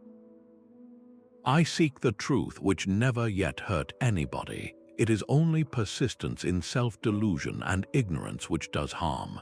This is a stunning admission from a Roman emperor. He was not above correction, he was actively seeking it. He accepted his own capacity for error so fully that he welcomed outside perspectives to help him see his blind spots. This is the ultimate expression of this shift, a profound humility that recognizes our self-perception is inherently limited. When we hide our flaws, we are essentially protecting a fragile ego. But when we acknowledge them, we open the door to learning from everyone and everything around us. The critic is no longer an enemy. They are a potential teacher offering you a piece of the puzzle of your own character. The mistake is no longer a failure. It is a lesson wrapped in the fabric of daily experience. Let's bring this to life with a common interpersonal flaw, the tendency to interrupt others while they are speaking. In the hiding mode, a person with this habit might be vaguely aware of it, but they rationalize it away. They tell themselves, "I'm just enthusiastic," or "I already know what they're going to say," or "the conversation needs to keep moving." They might feel a twinge of guilt when someone calls them out, but they quickly deflect or become defensive. The flaw remains intact, secretly eroding their relationships as others feel unheard and dismissed. The energy here is spent on denial and self-justification. Now observe the shift that occurs with radical acceptance. The person courageously admits to themselves, "I have a habit of interrupting people. This is a flaw that makes others feel devalued and prevents me from truly hearing their perspective." This simple, honest acknowledgement is immensely powerful. It carries no shame, only clarity. With the flaw now out in the open, it becomes a manageable project. The person can set an intention for their next conversation. My goal is to listen fully and let the other person finish their thought before I respond. They might even tell a trusted friend, "I'm working on my listening, please gently point it out if I interrupt you." This transforms the dynamic entirely. Every conversation becomes a gentle practice session. When they inevitably slip up and interrupt, they don't collapse into self-recrimination. They simply note the data, there it is again, apologize gracefully, and invite the other person to continue. Over time, through this conscious, accepted practice, the neural pathway of interrupting weakens, and the new pathway of patient listening strengthens. The flaw is not erased overnight, but it is being actively and compassionately improved. This process applies to every dimension of our character. The person who accepts their procrastination can stop calling themselves lazy and start investigating the underlying fears of failure or imperfection that drive the avoidance. The person who acknowledges their quick temper can begin to study the physical sensations that precede an outburst, creating a crucial pause between the trigger and the explosion. The flaw, once accepted, loses its mysterious, controlling power and becomes a specific, addressable behavior pattern. The goal of Stoic self-improvement is not to become a flawless, sterile statue, but to become a human being who is constantly learning, adapting, and growing in virtue. This is a lifelong journey, and it can only be undertaken by someone who is willing to be a humble and honest student of their own nature. To start this process in your own life, take a quiet, honest moment for reflection. Look inward and identify one personal flaw that you have a habit of denying or minimizing. It might be a tendency toward envy, a struggle with consistency, a fear of vulnerability, or a critical inner voice. Don't judge it, just name it. Then, consider one incredibly small, almost effortless step you could take this week to bring it into the light and begin working with it. This isn't about a grand, sweeping transformation. It is about the courageous first step of turning on the light in a dark room. That single act of acknowledgement is where the real transformation begins. What if you occasionally sought out discomfort on purpose? This question lies at the heart of the 13th life-altering shift, a practice that might seem counterintuitive but is one of the most powerful tools in the Stoic arsenal for building unshakable resilience. This is the deliberate move from avoiding discomfort at all costs to actively and voluntarily welcoming manageable hardship into your life. The goal is not to become a masochist or to glorify suffering, but to engage in a form of psychological and emotional vaccination. Just as a vaccine introduces a small, weakened version of a virus to train your immune system to handle the real thing, the Stoic practice of voluntary discomfort introduces controlled doses of hardship to train your mind to handle life's inevitable and unavoidable challenges with far greater grace and equanimity. It is a proactive way to desensitize yourself to the minor irritations and major setbacks that cause so much of our daily distress, transforming your relationship with adversity from one of fear and resistance to one of competence and calm acceptance. The Stoics were not merely theoretical about this, they lived it. The teacher Musonius Rufus, often called the Roman Socrates, explicitly taught that comfort and luxury were enfeebling, while hardship, when chosen voluntarily, was strengthening. He argued that practicing poverty, for instance, allows you to realize that you can indeed live without vast wealth, thereby robbing actual poverty of its terror. He advocated for embracing physical labor, simple food, and rough clothing not as a permanent state, but as a training regimen for the soul. Then there is the legendary figure of Cato the Younger, whose life was a public performance of Stoic principles. He was known for his austere lifestyle, often walking through the streets of Rome barefoot and dressed in simple, outdated robes, regardless of the weather or occasion. He did this not for show, but as a constant, living reminder to himself and others that a virtuous life did not depend on external comforts. He was building a character so resilient that when true political catastrophe struck and he chose to take his own life rather than submit to a tyrant, he did so with a steadiness that has echoed through the centuries. These figures understood that by willingly accepting small, self-imposed hardships, they were forging an inner strength that would hold firm when faced with the large, involuntary hardships that life is guaranteed to deliver. So, what does this look like in the context of a modern, everyday life? It is about finding small, safe opportunities to step outside your comfort zone and practice accepting minor deprivations with a sense of purpose.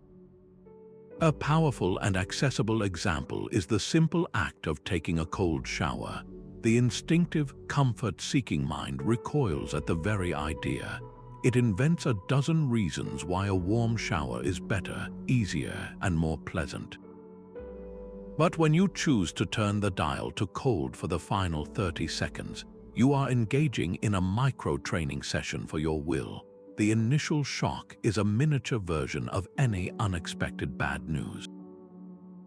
The discomfort is a small-scale model of any physical or emotional pain. In that moment, you have a choice. You can fight it, tense up, and curse the water, or you can practice radical acceptance.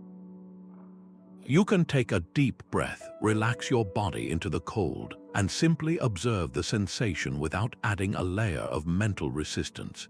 You are not just getting clean, you are teaching your nervous system that you can handle discomfort without falling apart.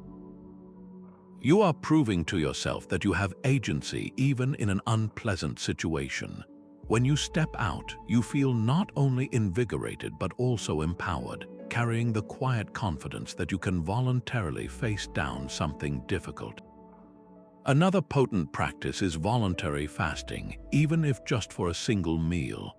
In a world of constant snacking and food delivery available at the tap of a screen, the sensation of genuine hunger is something many of us actively avoid. But choosing to skip a meal safely and consciously is a profound lesson in the difference between a want and a need. It teaches you that the pang of hunger is temporary and manageable. It breaks the automatic chain of craving and immediate gratification. As you feel the hunger, you practice accepting it without being controlled by it. This builds a resilience that translates directly to other areas of life where impulsive desires can lead you astray, whether it's the urge to make a reactive comment, to spend money you don't have, or to give up on a difficult task. You learn that you can sit with an uncomfortable feeling without needing to instantly make it go away. Similarly, choosing to walk or bike for a short trip instead of driving is a form of voluntary discomfort that yields multiple benefits. You accept the minor inconvenience of a longer travel time and physical effort. In return, you build physical stamina, connect with your environment, and most importantly, you practice patience and perseverance. You are actively choosing the more effortful path, strengthening your resolve with every step. Each of these small acts is a rep in the gym for your character, building the muscle of acceptance that you will rely on when life hands you a hardship you did not choose, like a financial setback, a personal loss, or a professional failure. By having practiced with voluntary discomfort, you will meet that involuntary hardship not as a fragile victim, but as a trained and resilient individual who already knows the terrain of difficulty. The ultimate purpose of this practice is twofold. First, it builds a formidable resilience that makes you anti-fragile, able to not just endure shocks, but to grow stronger from them. Second, and just as importantly, it reignites a profound appreciation for the ordinary comforts you may have started to take for granted. That warm shower after a cold finish feels like a profound luxury. The simple meal after a short fast tastes more vibrant and satisfying than any extravagant feast consumed out of habit. The comfort of your car after a long walk feels like a throne. Voluntary hardship scrubs the dullness off of your everyday life and restores the sheen of gratitude. It is a deliberate reset for your sense of appreciation, ensuring that you never become so accustomed to comfort that you lose the ability to feel joy from it. This week, your challenge is to actively choose one small, safe, voluntary discomfort to integrate into your routine. It doesn't have to be dramatic. Perhaps it's leaving your phone in another room for an evening to sit with the quiet. Maybe it's taking the stairs instead of the elevator. It could be having a conversation without complaining, even if you feel the urge. Choose one thing that gently pushes against the edges of your comfort zone. The goal is not to punish yourself, but to train yourself, to prove to yourself through direct experience that you are stronger than your cravings for constant ease, and that within you lies a deep well of fortitude waiting to be tapped, one chosen discomfort at a time. The past is a place of reference, not a place of residence once we accept it. This 14th shift marks a critical evolution in our relationship with time itself, moving us from being permanent tenants in the house of yesterday to becoming wise archivists who visit only to retrieve important documents for the construction of today. To dwell on the past is to chain your present energy and attention to events that are frozen in time, completely unchangeable. You can no more alter a single moment of what has already happened than you can command the tide to reverse its flow. The Stoics saw this with absolute clarity. They classified the past, along with the present and future, as one of the three primary areas of life that are outside our direct control. While we can influence the future through our present actions, the past is a closed book. Its pages are written, its ink is dry. The only power we hold over it is the power of interpretation, the meaning we assign to it, and the lessons we choose to carry forward. Radical acceptance is the act of closing that book and placing it on the shelf, not to forget its contents, but to stop trying to rewrite its chapters. It is the conscious decision to stop pouring the precious, finite resource of your present moment awareness into the bottomless well of what might have been. Seneca, in his profound letters, offered a beautifully balanced perspective on how a wise person should relate to their own history. He wrote, "The man who has anticipated the coming of troubles takes away their power when they arrive." While this is often applied to future difficulties, it also speaks to our relationship with the past. By accepting that the past is gone and cannot harm us unless we continuously resurrect it in our minds, we disarm it. He further advised that we should neither clutch at the past with the torment of regret, nor with the ache of longing. To be consumed by regret is to be in a state of perpetual self-punishment for a decision you can no longer change. To be lost in longing for a golden age is to blind yourself to the potential and beauty of your current reality. Both are forms of resistance to what is. Acceptance allows us to look back with a calm, almost clinical detachment. We can survey the landscape of our personal history, acknowledge the battles lost and the paths not taken, and simply say, "That happened." It is a fact. From that neutral ground, free from the storm of emotion, we can then ask the only productive question: what does this fact teach me about how to live now? Consider a potent example from the realm of career.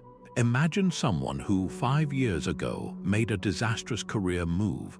They left a stable, fulfilling job for a high-paying position at a startup that promised the world, only for the company to collapse 6 months later, leaving them unemployed and financially strained. The dwelling mindset is a prison of its own making. This person can't stop reliving the decision. They beat themselves up daily. "I was such a fool. I should have seen the red flags. I threw away my perfect career."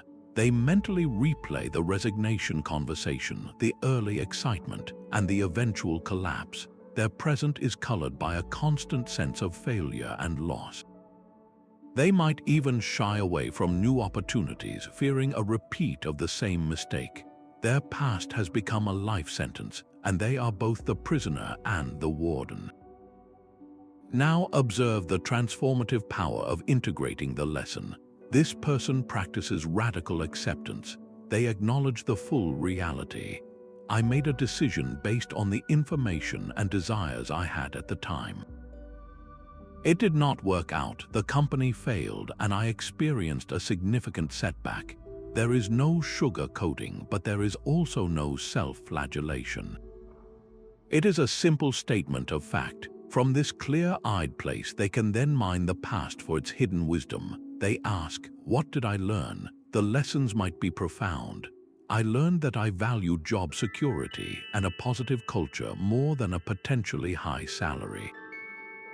I learned to be more skeptical of grand promises and to do deeper due diligence. I discovered a resilience I didn't know I had when I had to rebuild my career. These are not trivial insights, they are invaluable pieces of a personal operating manual. The person can now move forward, not as a failure, but as a wiser, more seasoned individual. Past mistake is no longer a source of pain. It is the source of their newfound discernment and strength. This principle applies with even greater force to the emotional landscape of failed relationships. A painful breakup or a friendship that ended badly can leave deep scars. The dwelling mind turns the past into a haunted house, endlessly wandering its halls and reopening old wounds. Every memory is tinged with bitterness, every love song a reminder of betrayal. This constant emotional time travel prevents any real healing and poisons the possibility of new connections. The integrating mind, however, does something entirely different. It accepts that the relationship is over and that it caused pain. It allows itself to grieve, but it does not set up permanent camp in the graveyard of that grief. Once the initial storm of emotion passes, it begins the work of excavation. What patterns did I notice in that relationship? What boundaries did I fail to set? What part did I play in its dissolution? What does this experience teach me about what I truly need and deserve in a partner? The goal is not to assign blame, but to gather data. The pain of the past becomes the compost for future growth, fertilizing the soil for healthier, more resilient relationships to come. The person is no longer defined by being the one who was hurt. They are defined by being the one who learned how to love more wisely. This is the alchemy of integration, turning the leaden weight of regret into the gold of self-knowledge. This shift is not about erasing the past or pretending it didn't happen. It is about changing your citizenship from the nation of then to the nation of now. When you live in the past, you are a ghost in your own life, haunting places that no longer exist. When you accept the past and integrate its lessons, you become a fully embodied citizen of the present, using the maps of yesterday to navigate the territory of today with far greater skill. To make this shift tangible for yourself, try this simple but powerful exercise of conscious application. Bring to mind one specific regret from your past, a choice you made, a word you said, or an opportunity you missed. Instead of getting caught in the familiar loop of "I wish I hadn't" or "if only I had," pause, take a deep breath and accept that the event is an immutable part of your history. Then shift your focus to the single most valuable lesson that experience taught you. Was it a lesson in patience, in speaking your truth, in trusting your intuition? In the importance of forgiveness, now, here is the crucial part. Your task for today is to find one single, concrete situation where you can consciously apply that exact lesson. If the lesson was about patience, practice it while standing in a long line. If it was about speaking your truth, find one small, safe way to express an honest opinion. If it was about forgiveness, practice it by forgiving yourself for a minor mistake you made this morning.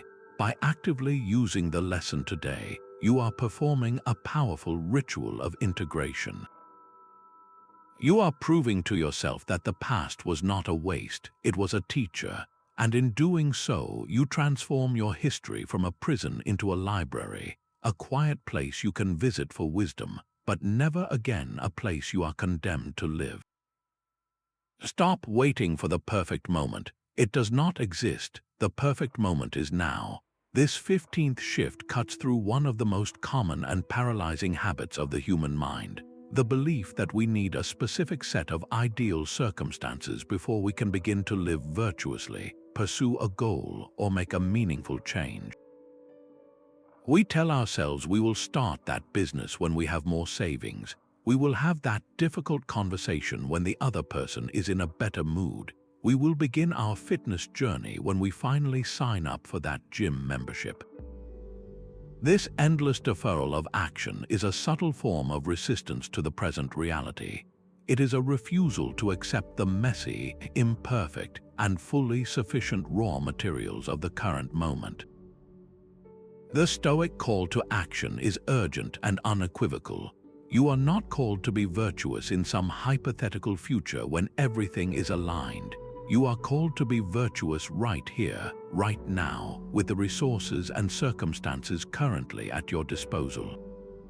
Acceptance in this context means fully embracing your starting point, however humble or inconvenient it may seem, and recognizing that it contains everything you need to take the very first step. Marcus Aurelius, amidst the overwhelming duties of leading an empire, constantly returned to this grounding principle. He offered a powerful antidote to the anxiety of inaction when he wrote in his Meditations, "Don't let your imagination be crushed by life as a whole." Don't try to picture everything bad that could possibly happen. Stick with the situation at hand and ask, why is this so unbearable? Why can't I endure it? You'll be embarrassed to answer. Then he adds the crucial part. Then remind yourself that past and future have no power over you, only the present, and even that can be minimized. Just mark off its limits. And if your mind tries to claim that it can't hold out against that, well, then heap shame upon it. This is a masterclass in present moment focus. He is telling us that our distress often comes from picturing the entire daunting journey, the whole life as a whole, which is overwhelming. Instead, we must radically accept the present task, however small, and recognize that our capacity to endure and act is almost always greater than our mind fears. The perfect hypothetical future where you are already fit, successful, or enlightened is a fantasy that robs you of the power you possess in this very real, very immediate now. This philosophy transforms ambition from a distant dream into a series of present moment actions. Consider the common desire to get fit and healthy. The person waiting for perfect conditions has a story that sounds like this. I'll really commit to getting in shape as soon as I can afford that gym membership downtown, once I buy the perfect pair of running shoes, and when my work schedule calms down a bit. This narrative places their agency in the future, making their health dependent on external factors they may not fully control. Weeks, then months, pass by while they remain in a state of preparation for a journey that never actually begins. Their living room, their own body weight, and the free 20 minutes they do have today are dismissed as insufficient, not good enough to warrant starting. Contrast this with the Stoic approach of acting virtuously now. This person accepts their current reality without complaint. I do not have a gym membership. I have a busy schedule, but I do have a floor, my own body, and 15 minutes before I need to get ready for work. That is their starting point, and they accept it fully. So they act, they drop and do 10 push-ups. They do a set of bodyweight squats while waiting for the kettle to boil. They take a brisk walk during their lunch break. The action is small, humble, and entirely within their current means. It is not the idealized workout of their dreams, but it is a real, virtuous action taken in the present. That single set of push-ups is worth infinitely more than the perfect, unimplemented workout plan because it is real. It builds momentum. It proves to you that you are the kind of person who acts regardless of conditions. This consistent, daily application of small efforts, rooted in the acceptance of what is, will inevitably compound into transformation far more reliably than any future plan built on the shifting sands of what if. This principle radiates out into every aspect of a life well lived. Imagine someone who feels a calling to be more generous and contribute to their community. The perfect condition mindset says, I will volunteer when I have more free time on the weekends, or I will make a significant donation once I get my next raise. This postpones compassion indefinitely. The Stoic, practicing radical acceptance of their present capacity, looks at their current life and asks, "What can I do today?" The answer might be small but profound. It could be taking 5 minutes to call a lonely relative. It could be buying a spare sandwich and giving it to someone in need on your way home. It could be writing a single, heartfelt thank you note to a colleague who helped you. These are not the grand, heroic acts of charity we sometimes imagine, but they are genuine expressions of virtue made with the resources immediately available. They are the practice of justice and kindness in the present tense. The same applies to creative or intellectual pursuits. The aspiring writer who waits for a quiet month in a cabin in the woods may never write a word. The writer who accepts the reality of a noisy apartment and a demanding job commits to writing 1 paragraph each night after dinner. That 1 paragraph is a victory. It is the embodiment of the Stoic ideal, acting from where you are with what you have. The focus shifts from the grandiose outcome to the integrity of the immediate effort. Your worth is measured not by the book you publish one day, but by the discipline and courage you show in writing that single paragraph tonight. This shift dismantles the very foundation of procrastination, which is often just a fear of starting imperfectly. We delay because we are afraid that our initial efforts will be weak, clumsy, or ineffective. We want to skip the awkward beginning and jump straight to the polished result. But the Stoics remind us that the path to excellence is paved with imperfect beginnings. The master was once a beginner who accepted their own clumsiness and began anyway.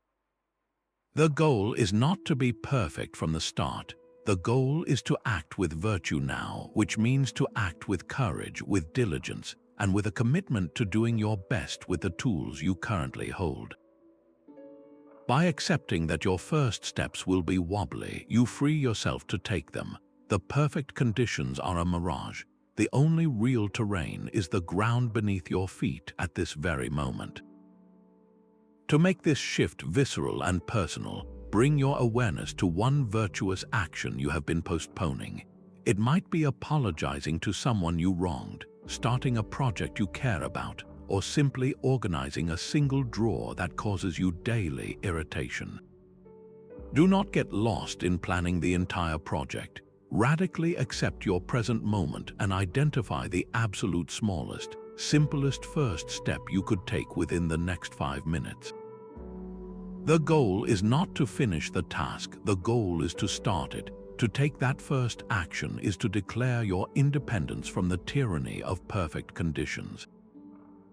It is to plant your flag in the reality of the present and assert your power to begin, right here, right now, exactly as you are. Comparing your life to someone else's is like comparing your chapter 1 to their chapter 20. You are holding your own messy, uncertain, and just beginning draft up against what appears to be their polished, finalized, and best-selling edition. You have no idea about the countless revisions, the rejected plot lines, the struggles, and the sheer amount of time that went into creating their chapter 20. All you see is the finished product, and you use that impossible standard to measure your own raw, unfolding story. This habit of comparison is one of the most pervasive and corrosive sources of anxiety in our modern world, a silent thief of joy that convinces us we are perpetually behind, lacking, or not enough. The 16th life-altering shift, powered by radical acceptance, dismantles this entire toxic framework. It moves us from the exhausting and unwinnable game of external comparison to the empowering and peaceful practice of competing only with our past self. This is not about abandoning ambition or ceasing to admire others. It is about changing the entire scoreboard of your life so that you are only ever measuring your progress against the one person it makes any sense to measure against, the person you were yesterday. The Stoics built their entire ethical system on this foundation of internal benchmarks. For them, the good life was not a race against other people for status, wealth, or fame. These were considered indifferents, things that could be used well or poorly, but which had no inherent bearing on your moral worth or your capacity for tranquility. The true arena of life was the development of your own character, your own virtue. Your only real competition was against your own weaknesses, your own ignorance, and your own tendencies to be swayed by irrational passions. Progress was measured by an internal compass, not an external leaderboard. Were you more courageous today than you were last week? Were you more patient with a difficult person? Did you act with greater integrity in a challenging situation? These were the questions that mattered. This focus creates a profound sense of agency and peace. When your self-worth is tied to beating others, you are forever at the mercy of their actions, an arena where you have almost no control. But when your self-worth is tied to outgrowing your former self, the entire game shifts to the one playing field where you have absolute sovereignty, your own mind and your own choices. Epictetus, with his characteristic bluntness, captured the sheer irrationality of the comparison trap. He instructed his students, "Be satisfied if you can live the rest of your life, however short, in accordance with nature. And so be satisfied and speak and act in all things as one who is a citizen of the universe and has stopped making the mistake of looking to others for what is good and evil." Let's sit with the power of that last phrase, stopped making the mistake of looking to others for what is good and evil. When we compare ourselves to others, that is precisely what we are doing. We are looking at their life, their car, their job title, their vacation photos, and we are using it as a yardstick to measure our own goodness or our own failure. We are outsourcing our moral and emotional judgment to a world we cannot control. Epictetus calls this a fundamental error. Your good, your evil, your progress, your virtue, these are internal conditions. They are determined by the quality of your choices and your character, not by how you stack up against the curated highlight reel of another person's existence. To be satisfied while living in accordance with your own nature is the ultimate Stoic achievement, and it is an achievement that is completely independent of what anyone else has, does, or thinks. Nowhere is the corrosive effect of external comparison more visible and more acutely felt than on professional social networking platforms like LinkedIn. The platform, designed for connection and opportunity, can easily become a digital torture chamber of comparison. You log on and your feed is a relentless parade of success. A former colleague announces a promotion to vice president. A connection from college shares that their startup just secured millions in funding. Someone you barely know is giving a keynote speech at a major international conference. The comparing mind instantly goes to work. It takes these data points and weaves a story of your own inadequacy. I started in the same place as them. Why am I still in this role? What have I been doing with my life? I must be a failure. This mental spiral generates anxiety, envy, and a frantic, desperate energy that is the very opposite of the purposeful, tranquil striving the Stoics advocated. Your own genuine progress, the skills you've honed, the challenges you've quietly overcome in your own job, all become invisible in the blinding glare of someone else's public victory lap. You are trying to read your own book while obsessively staring at the cover of everyone else's. Contrast this with the quiet, profound peace of tracking your personal growth in a private journal. This practice is the physical embodiment of competing with your past self. Instead of looking sideways at others, you are looking backward at your own journey. You open a page from 6 months ago and read about a challenge you were facing at work, a project you felt unprepared for, a difficult conversation you were avoiding. Then you look at your life today. You handled a similar situation with far more skill and calm. You spoke up in a meeting where the old you would have remained silent. You learned a new software program that once intimidated you. These are not headline-grabbing achievements that you would post on LinkedIn, but they are the real, granular substance of a life well lived. They are the actual signs of progress. When you measure yourself against who you were, every single day offers an opportunity for a small victory. You don't need a promotion to feel successful. You only need to be slightly more disciplined, slightly more knowledgeable, or slightly more courageous than you were last week. This internal focus is incredibly empowering. It frees you from the tyranny of the news feed and places you firmly in the driver's seat of your own development. You stop caring about someone else's chapter 20 because you are too busy and too fascinated by the process of writing your own chapter 2. This shift recalibrates your entire orientation to ambition and success. It allows you to admire others without feeling threatened by them. You can look at a masterful painter and feel inspired by their work, rather than defeated by your own beginner's sketches. You can celebrate a friend's accomplishment genuinely because their win is not your loss. In the race against your past self, there are no losers, only learners. Every setback becomes feedback. Every failure becomes a lesson that makes you wiser than your former self. This mindset fosters a growth-oriented resilience that is far more durable than the fragile ego of someone who derives their worth from being better than others. That person's confidence is shattered the moment they encounter someone more successful. But your confidence, built on the bedrock of your own observable growth, becomes unshakable. It is a confidence that says, I may not be there yet, but look how far I've come, and I am the one who got me here. To begin integrating this life-altering perspective, take a quiet moment for a personal inventory of growth. Look back over the last year or even the last 6 months. Ask yourself this one simple question. In what one specific way am I a better, stronger, or wiser person today than I was then? Do not compare this to anyone else's journey. This is solely about your own path. Perhaps you have become more patient as a parent. Maybe you have developed a better understanding of a complex subject at work. It could be that you have learned to manage your finances more responsibly, or that you have simply become better at listening to a friend in need.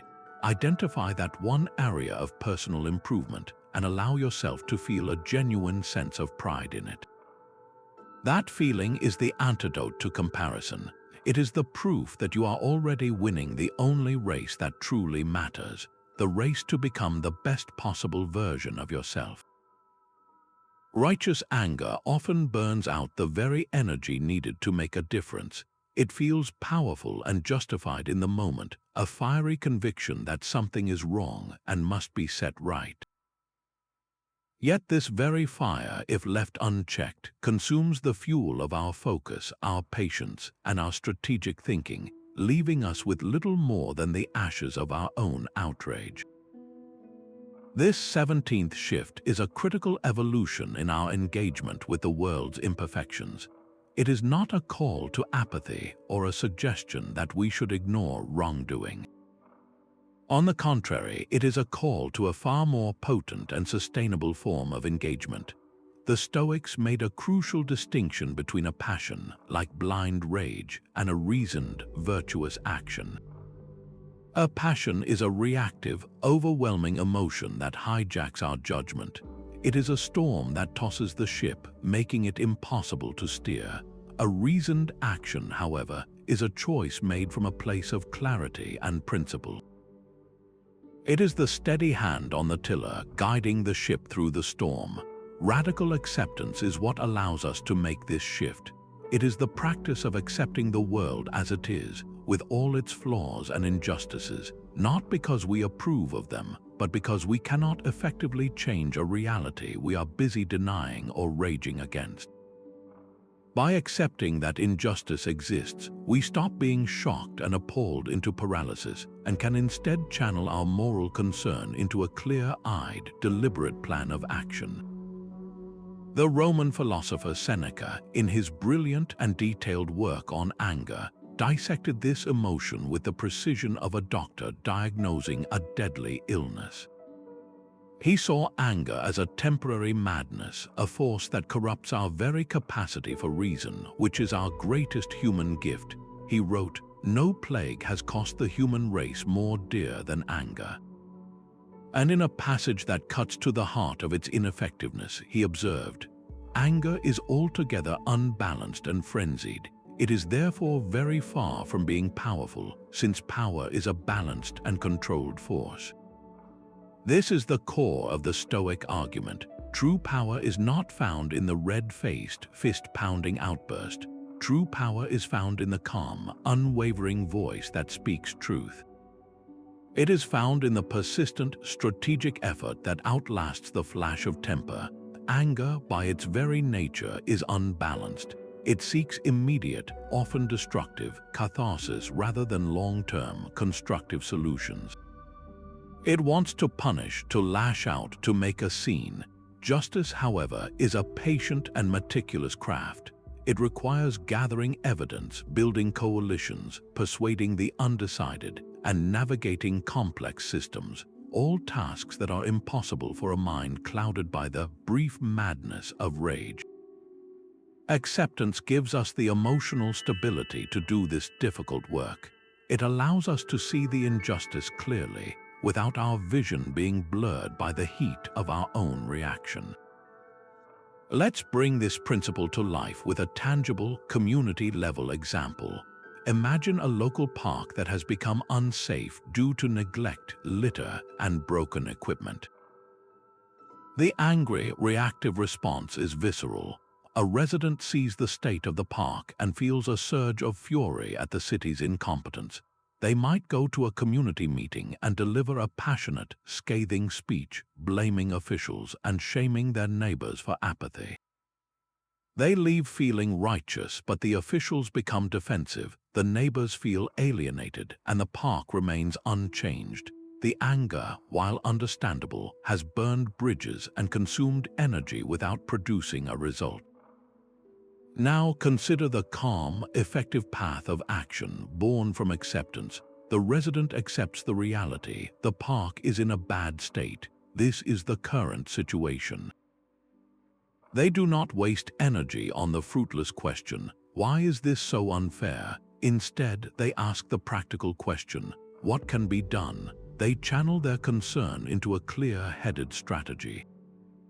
They begin by gathering data, taking photographs, and speaking with other families to build a coalition. They research which city department is responsible and what the budget process looks like. They then schedule a polite but firm meeting with the appropriate official, presenting their documented concerns and a well-reasoned proposal, perhaps even suggesting a community volunteer day to partner with the city. They follow up consistently without aggression, building a reputation as a reliable and constructive advocate. This approach may not be as emotionally dramatic as the outburst, but it is infinitely more likely to get the playground equipment repaired and the trash collected.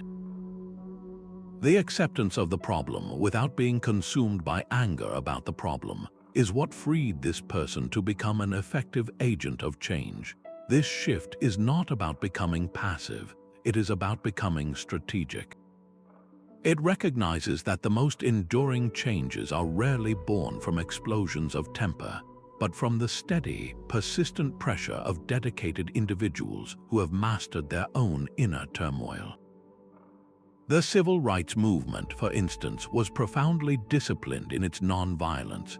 Protesters trained extensively to not react with anger to provocation, slurs, or even physical violence. They accepted the hatred they would face not as a reason to hate back, but as a tragic reality to be overcome with dignity and unwavering resolve. This calm fortitude was not a sign of weakness, it was their greatest strategic strength. It exposed the brutality of segregation for the world to see and garnered the moral sympathy that was essential to their ultimate success. Their power came from their profound inner acceptance of the struggle ahead, which allowed them to conserve their energy for the long, difficult march toward justice, rather than expending it in fleeting, reactive bursts of anger. They understood that to defeat an unjust system, they had to be different from it. They had to embody the calm, reasoned order they wished to see in the world. To integrate this powerful shift into your own life, take a moment for a practical exercise in applied calm. Bring to mind an injustice you care about deeply. It could be something global, like an environmental issue, or something local and personal, like an unfair policy at your child's school or a lack of diversity in your workplace. Notice if your initial thoughts about it are charged with frustration or anger. Now, set that heated emotion aside for a moment, not because it isn't valid, but because you are going to put it to more efficient use. From this calmer, more accepting space, brainstorm one single, calm, and strategic action you could take in the coming week. This action should be small, specific, and aimed at progress, not just protest. Perhaps it is writing a concise, fact-based email to a decision maker, outlining your concern and requesting a conversation. Maybe it is sharing a well-researched article on the topic with 3 friends to raise awareness.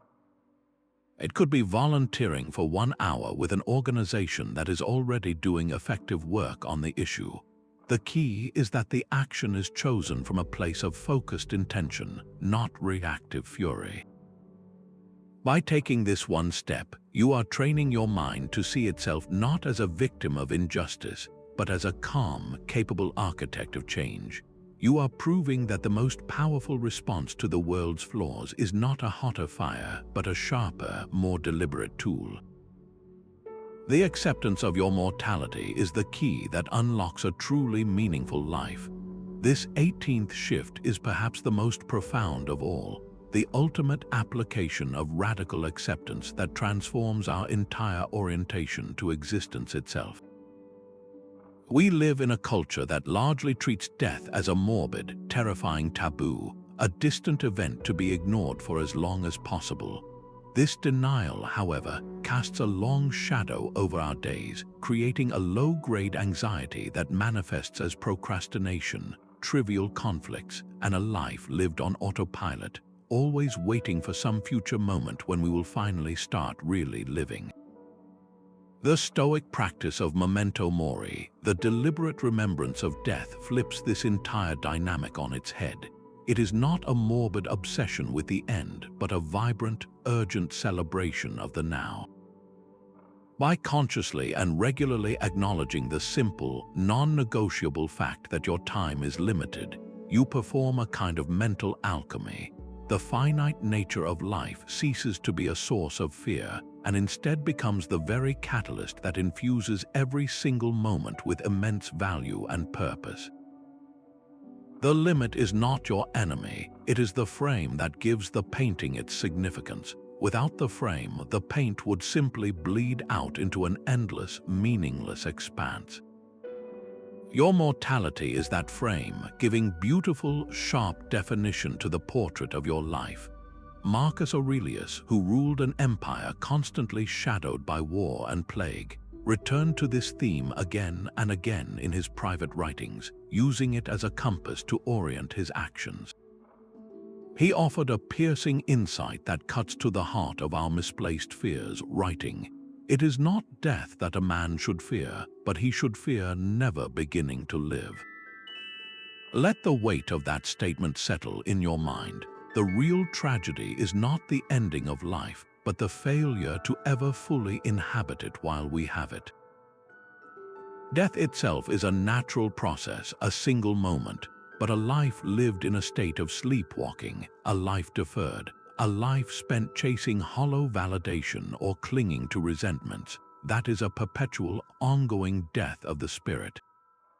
The fear of death is often just a disguised fear of an unlived life. When you accept the reality of your own end, you are forced to confront what you are doing with your precious, fleeting present. This practice strips away the non-essential. It acts as a ruthless editor for your life story, compelling you to cut out the trivial subplots and focus on the central themes that truly matter: love, virtue, contribution, and authentic experience. The remembrance of death is the ultimate wake-up call, a daily alarm clock for the soul that jolts you out of complacency and into purposeful action.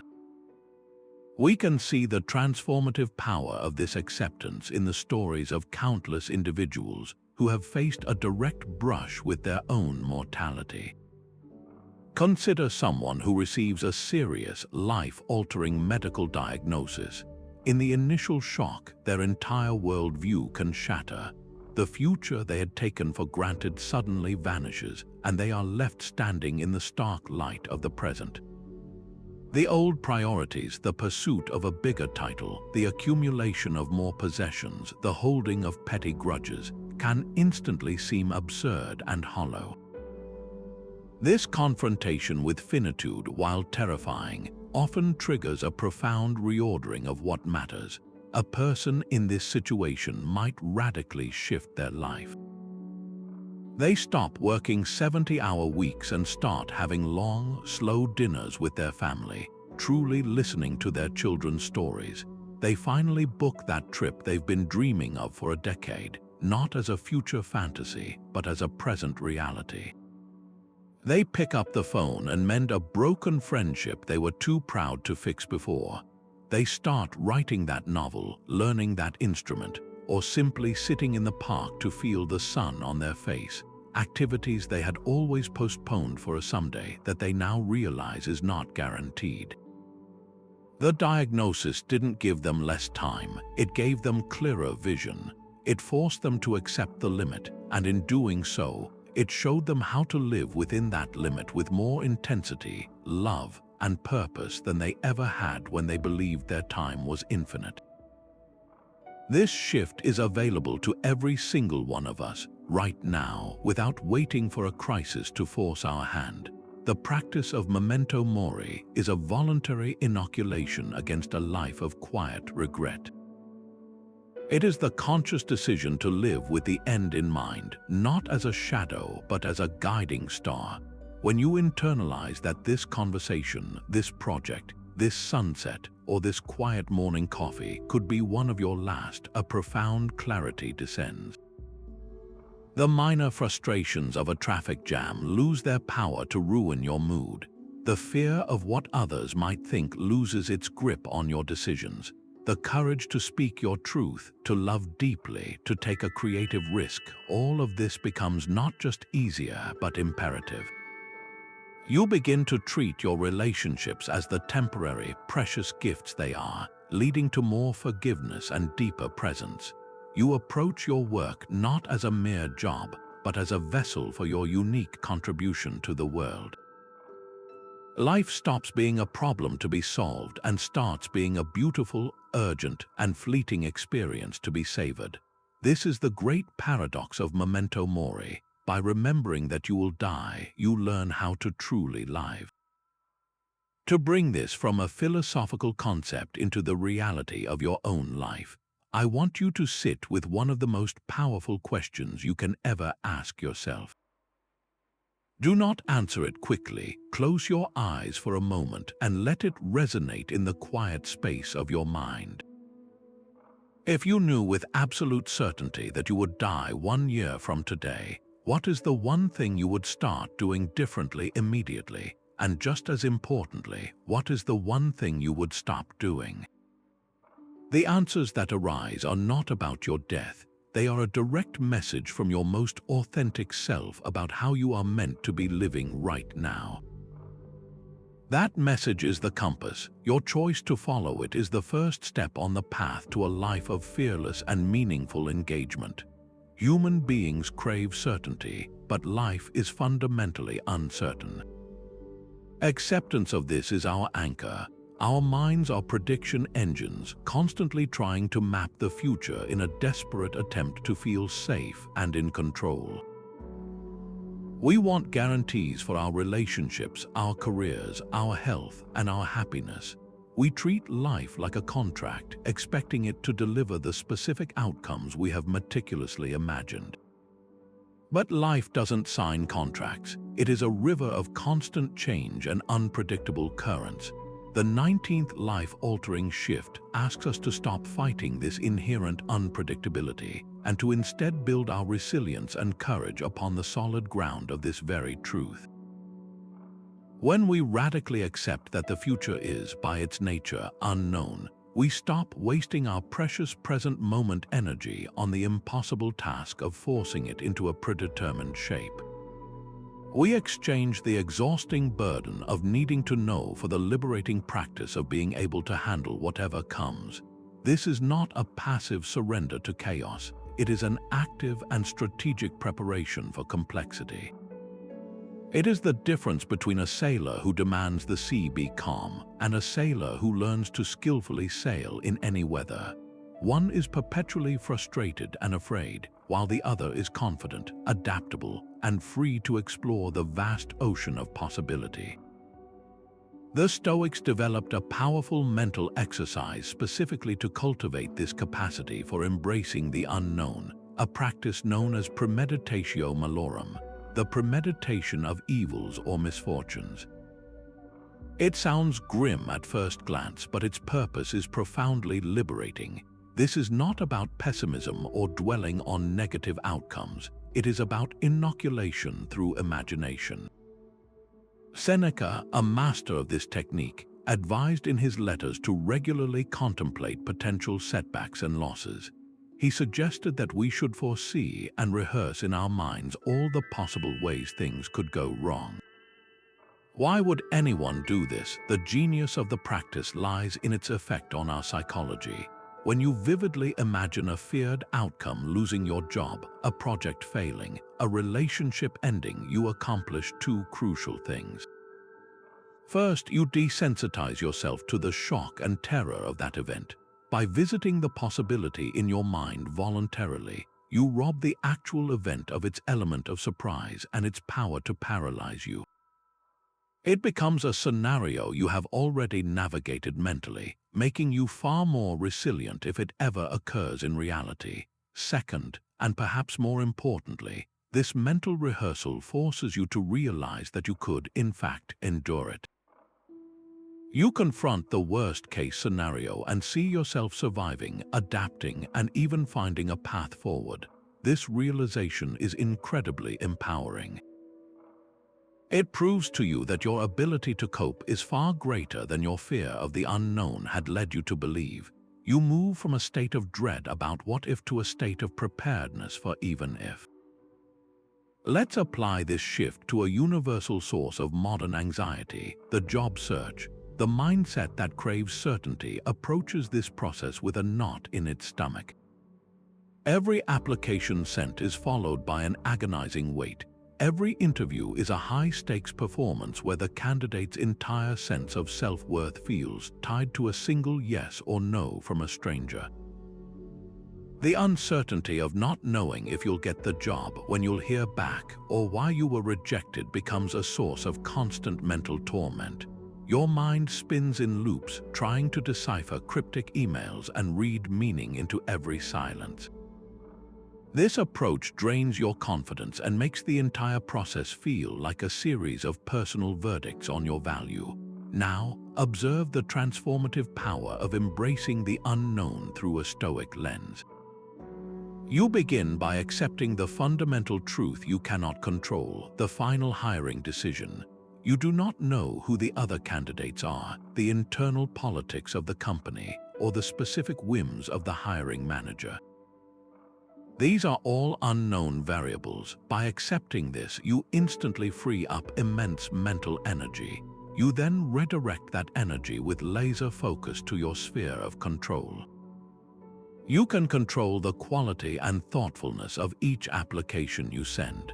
You can control your preparation for the interview, researching the company and practicing your answers.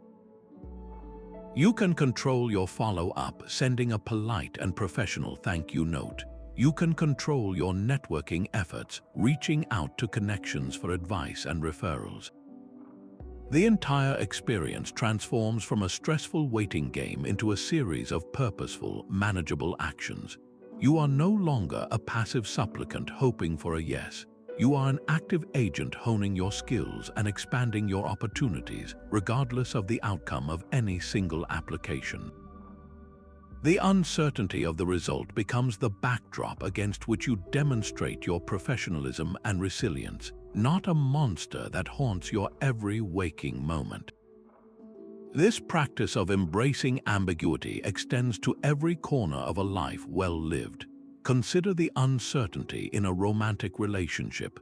The need for certainty can manifest as a desperate demand for promises about the future, a constant seeking of reassurance, or a fear of conflict that prevents honest communication. This very neediness often strangles the very connection it seeks to secure. Embracing the unknown in love means accepting that you cannot control another person's feelings or guarantee a specific future. It means having the courage to be vulnerable and authentic without a guaranteed return. It means focusing on being the best partner you can be today, and trusting that a strong, shared present is the only possible foundation for a strong, shared future.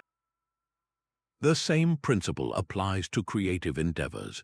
An artist who needs certainty will never start a painting, paralyzed by the fear that the final product won't match the perfect vision in their head. An artist who embraces the unknown understands that the canvas is a conversation, not a transcription. They allow for mistakes, for happy accidents, for the work to evolve in unexpected directions. The uncertainty of the creative process is not a threat, it is the source of its magic and discovery. In all these cases, the shift is the same, from trying to control the uncontrollable script of life to mastering your own performance, no matter what the next scene may bring. To truly begin building this muscle of comfort with the unknown, a simple but profound practice is to consciously and verbally embrace the phrase, "I don't know." We are often socialized to see this as a sign of weakness or ignorance, so we fill the void with assumptions, worries, and definitive-sounding but ultimately false predictions. The next time you find yourself grappling with an anxious question about the future, will my business succeed? Is this the right person for me? Will I be healthy in 10 years? I want you to try a small act of courage. Instead of frantically trying to answer it, either with optimistic fantasy or catastrophic worry, simply say the words out loud, either to yourself or to a trusted friend, "I don't know." Say it with acceptance, not with fear. I don't know if my business will succeed. I don't know if this is the right person for me. I don't know what my health will be like in a decade. Then just sit with the discomfort of that admission for a full minute. Do not rush to fill the silence. Notice the physical sensations that arise, the tension, the urge to escape the feeling. By willingly staying with the "I don't know," you are performing a powerful act of neural rewiring. You are teaching your brain that uncertainty is not an emergency. It is simply a fact of existence, and in that spacious, accepting silence, you will often find that a calm clarity emerges, not about the answer, but about the very next small step you can take from right where you are. Your emotions are like the weather. You can't control the storm, but you can learn not to be destroyed by it. This 20th shift moves us from a state of being tossed on violent, internal seas to finding a profound stillness within the very heart of the tempest. This is the journey toward what the Stoics called apatheia, a concept often misunderstood as a cold, emotionless state. In reality, apatheia is not the absence of feeling. It is freedom from the destructive and overwhelming passions that hijack our reason and dictate our actions.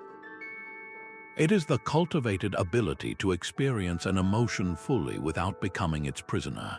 Think of it as the difference between standing in a thunderstorm, getting drenched and battered by the wind, and sitting safely in a sturdy cabin, watching that same storm through a window. You can see the lightning, hear the thunder, and feel the vibration, but you are protected. You are a witness to the weather, not a victim of it. Radical acceptance is what builds that inner cabin. It is the practice of opening the door to any feeling that arrives, saying, "I see you, you are here," without immediately believing its story or obeying its demands. This simple, courageous act of welcoming an emotion creates a critical space between the feeling and your reaction, and in that space lies your entire freedom. The Stoic teacher Epictetus, who dedicated his life to understanding the mechanics of inner freedom, gave us the precise instructions for this practice. He taught, "It's not what happens to you, but how you react to it that matters." And he elaborated further, urging us not to be carried away by the initial appearance of things, but to pause and use our faculty of choice. He said, "Don't let the force of an impression when it first hits you knock you off your feet. Just say to it, 'Hold on a moment, let me see who you are and what you represent. Let me put you to the test.'" This is the essence of the shift from turbulence to calm. The initial impression, the surge of anger, the pang of envy, the grip of fear, is not the problem. The problem is our automatic, unthinking assent to that impression. We see a colleague get praised and our mind instantly serves up a story of injustice and personal slight, accompanied by a hot wave of jealousy. The untrained mind grabs onto that story and that feeling, and within seconds, we are composing a resentful email in our head or withdrawing into a sullen silence. We have been carried away. The practiced mind, however, does something radically different. It feels the exact same surge, but it withholds immediate assent. It says, "Hold on a moment, jealousy, I feel you, let me look at you." This act of observation is not suppression, it is investigation. It changes your relationship to the emotion from one of identity, "I am a jealous person," to one of objective awareness, "A feeling of jealousy is visiting me right now." Let's bring this to life with a detailed, relatable scenario involving a surge of jealousy. Imagine you are in a team meeting and a co-worker you consider a peer presents a project update. Your manager lavishes them with praise, highlighting their creativity and calling their contribution game-changing. You feel a physical jolt, a tightness in your chest, a heat in your face. The initial, untrained reaction is to be swept away. Your mind instantly constructs a narrative. "That was my idea originally. They're getting all the credit. My manager clearly favors them. I'm being overlooked and undervalued." This story feels absolutely true in the moment, and the jealous feeling intensifies, curdling into resentment. You spend the rest of the meeting fuming, unable to concentrate, and you leave feeling bitter and demoralized. Your entire afternoon is poisoned by this emotional hijacking. Now let's replay this scene with the tool of radical acceptance and Stoic observation. The same praise is given to your colleague. You feel the exact same physical jolt and the initial flash of jealousy. This is the critical fork in the road. Instead of latching onto the catastrophic story, you turn your attention inward. You take a quiet, internal breath and acknowledge the feeling without judgment. Ah, there is jealousy. It feels tight and hot. You do not try to push it away or rationalize it. You simply allow it to be present, like a cloud passing through the sky of your awareness. You watch the accompanying thoughts, "That's not fair," "What about me?" and you note them as well without buying into them as absolute truth. You are putting the impression to the test. By giving the emotion space to exist without fueling it with a reactive story, something remarkable happens. The intense, sharp edge of the jealousy begins to soften. It doesn't vanish instantly, but its power to control you dissipates. It becomes a strong sensation that you are observing, rather than a command to act. You can then return your focus to the meeting, listen to the rest of the presentation, and even offer a genuine, unforced compliment to your colleague afterward. The feeling may linger, but it no longer runs the show. You have moved from being a storm-tossed ship to being the steady captain observing the choppy waters. This practice of becoming a mindful observer of your inner world is a skill that deepens with consistent repetition. It applies to every difficult emotion, from the slow burn of anxiety to the sudden flash of rage. The process is always the same. Notice the physical sensation, name the emotion, and watch the accompanying thoughts without immediately fusing with them. This is not about achieving a state of perpetual bliss. It is about developing emotional agility. A feeling of sadness can be acknowledged and sat with, leading to a deep and cleansing release, rather than being resisted and turning into a prolonged depression. A feeling of anger can be felt in the body, the clenched fists, the quickened breath, and observed until it reveals the underlying value that feels threatened, such as a need for respect or fairness, which you can then address with clear, assertive communication rather than a destructive outburst. The goal of apatheia is to untangle your core self, your reasoning faculty, from the temporary storms of passion. Your character remains steady not because you feel nothing, but because you are no longer at the mercy of everything you feel.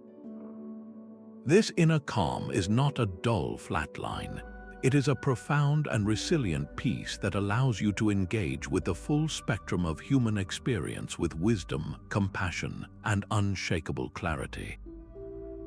To begin integrating this shift right now, take a quiet moment for a brief but powerful reflection.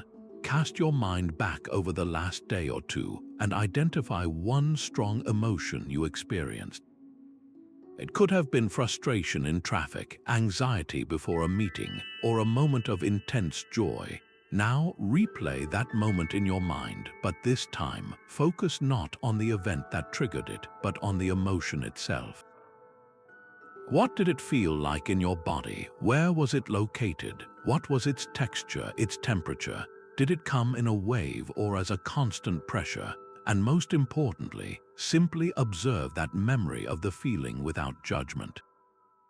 Notice how the act of observing it from your present, calm vantage point changes your relationship to it. It becomes an object of your awareness, not the totality of your experience. This simple act of retrospective observation is the first step in building the muscle that will allow you to do this in real time, transforming emotional turbulence from a force that controls you into a weather pattern you can calmly watch pass through the sky of your mind.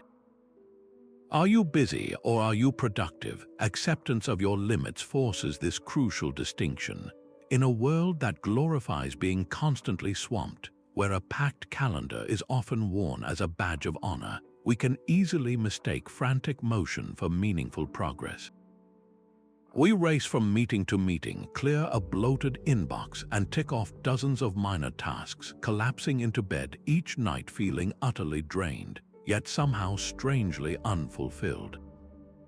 This is the trap of superficial busyness, a state of reactive exhaustion where our days are consumed by the urgent, the distracting, and the unimportant, leaving no space for the work that truly matters. The 21st life-altering shift occurs when we apply radical acceptance to our most finite resources, our time and our energy. We must accept the simple, non-negotiable fact that we cannot do it all. Our hours in a day are limited, our mental focus is a depletable fuel, and our capacity is not infinite. This acceptance is not an admission of weakness, it is the foundation of all strategic intelligence. It forces us to stop trying to be a boundless reservoir for every demand, and instead become a discerning curator of our own attention. When we accept our limits, we are compelled to ask the most important question of all. If I cannot do everything, then what are the few things I must do? This is the gateway to purposeful action. This shift is deeply rooted in the Stoic ideal of living in accordance with nature. For a human being, living according to nature means living a life of reason and virtue, using our unique capacity for judgment to discern what is truly valuable and then aligning our actions with those values. A tree does not try to grow in every direction at once. It sends its roots deep and its branches high according to its inherent design. In the same way, we are meant to channel our efforts toward a coherent purpose, not scatter them to the winds of every passing distraction, notification, or trivial request. Purposeful action is the deliberate channeling of your limited time and energy into pursuits that resonate with your core identity and contribute to your growth or the good of others. It is the difference between being a pinball, bounced randomly between bumpers and flippers, and being an archer who draws the bow with focused intention, aims at a clear target, and releases the arrow with purpose. Busyness is reactive and chaotic. Purpose is proactive and clear. One drains you while the other, even when demanding, nourishes your spirit because you can see the meaningful connection between your effort and a valued outcome. The Roman philosopher Seneca confronted this human tendency toward wasted motion with a devastatingly accurate observation in his essay on the shortness of life. He wrote, "It is not that we have a short time to live, but that we waste a lot of it. Life is long enough, and a sufficiently generous amount has been given to us for the highest achievements if it were all well invested." He goes even further, delivering the piercing line that defines this entire shift. People are frugal in guarding their personal property, but as soon as it comes to squandering time, they are most wasteful of the one thing in which it is right to be stingy. Seneca is telling us that the problem is not the length of our lives, but our own lack of stewardship. We guard our money with budgets and our possessions with care, yet we fritter away our hours, our days, and our years on activities that leave no meaningful trace. We make our lives short by filling them with an endless succession of unimportant tasks, effectively dying long before our bodies fail because we ceased to live with intention. Acceptance of our mortality and our daily limitations is the wake-up call that shocks us out of this squandering. It forces us to become frugal, even stingy, with our attention, asking of every potential commitment, "Does this deserve a piece of my one and only life?" To see the stark contrast between these two modes of being, let's paint a picture of two different days. The day of superficial busyness begins with a reactive jolt, the ping of a smartphone notification. You check your email before you're even out of bed, and you're immediately pulled into a vortex of other people's agendas. Your to-do list is a chaotic mess of 27 items, from follow up on client query to buy milk. You spend the day in a state of continuous partial attention, switching between writing a report, answering Slack messages, attending a meeting that could have been an email, and scrolling through social media during a moment of fatigue. You are constantly in motion, yet by 5 o'clock, you feel you have accomplished nothing of substance. The day was a blur of activity without a central theme or a satisfying conclusion. You were busy, but you were not effective. Now, imagine the day of purposeful action. It begins the night before with a moment of acceptance. You acknowledge you cannot tackle everything, so you decide on a single, predetermined priority for the next day to complete the first draft of a proposal that aligns with your core professional skills. The next morning, you protect that intention. You do not check email for the first 90 minutes, instead diving straight into your deep work on the proposal. You schedule specific times to batch process messages and requests. When distractions arise, you gently but firmly guide your focus back to your priority. The phone call you make is intentional. The meeting you attend is purposeful. At the end of the day, you may have only checked off 3 items on your list, but one of them was the big one. You feel a sense of tangible accomplishment and integrity. Your energy, while spent, was invested, not merely expended. You were productive because your actions were aligned with a chosen purpose. This practice of moving from busyness to purpose requires a ruthless and ongoing audit of our commitments. It demands that we constantly question the why behind our what. Many of the tasks that fill our days are not merely unimportant, they are actively at odds with our stated values and long-term goals. We say we value health, yet we schedule back-to-back meetings through our lunch break, leaving no time for a walk or a proper meal. We claim family is a priority, yet we bring our work laptop to the dinner table, physically present but mentally absent. This incongruence is a primary source of that vague, background sense of anxiety and dissatisfaction. Purposeful action is the process of closing that gap, of ensuring that our daily behaviors are servants to our deepest convictions, not traitors to them. It means having the courage to say no to good opportunities so that you can say yes to the best ones. It means recognizing that every yes to a trivial request is a no to a more important project, and every yes to a distraction is a no to your own peace of mind. The Stoic doesn't ask, "How can I get more done?" The Stoic asks, "What is essential, what is worth doing?" and then focuses all their power there to make this shift from a philosophical ideal to a practical reality in your own life. I want you to perform a simple but powerful exercise in conscious curation. Sometime today, take out your current to-do list, whether it's on your phone, in a planner, or just in your head. Look at each item with the sober eyes of someone who has accepted the stark reality of their limited time and energy. Now, your challenge is to find at least one item on that list and consciously, deliberately cross it off. Do not delegate it or reschedule it, cross it off entirely. The item you choose should be one that, upon honest reflection, does not align with your core values or contribute to your most important goals. It might be that optional meeting you felt obligated to attend out of guilt. It could be the pursuit of a perfectionistic detail on a project that is already good enough. It might be a social obligation you dread or a task that someone else could and should own. As you draw that line through it, you are not being lazy or irresponsible. You are performing an act of profound self-respect and strategic wisdom. You are declaring that your life is too valuable to be spent on activities that drain your energy without enriching your spirit or advancing your purpose.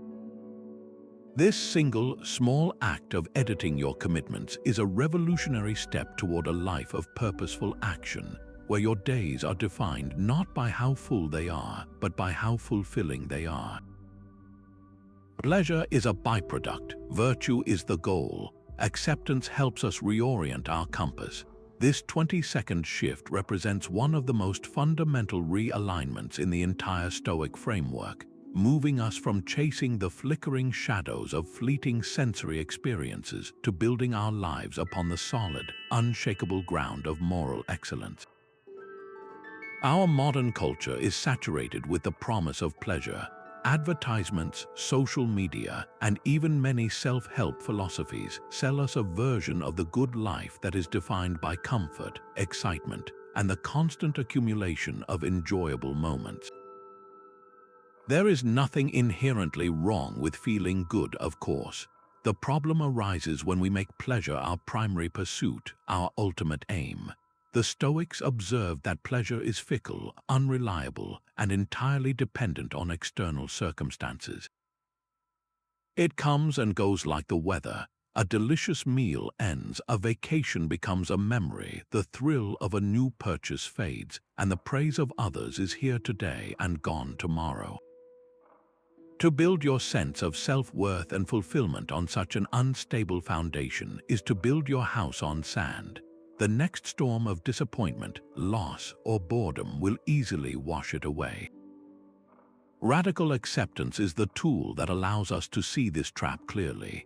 When we accept the transient nature of all external pleasures, we are no longer surprised or devastated when they inevitably vanish.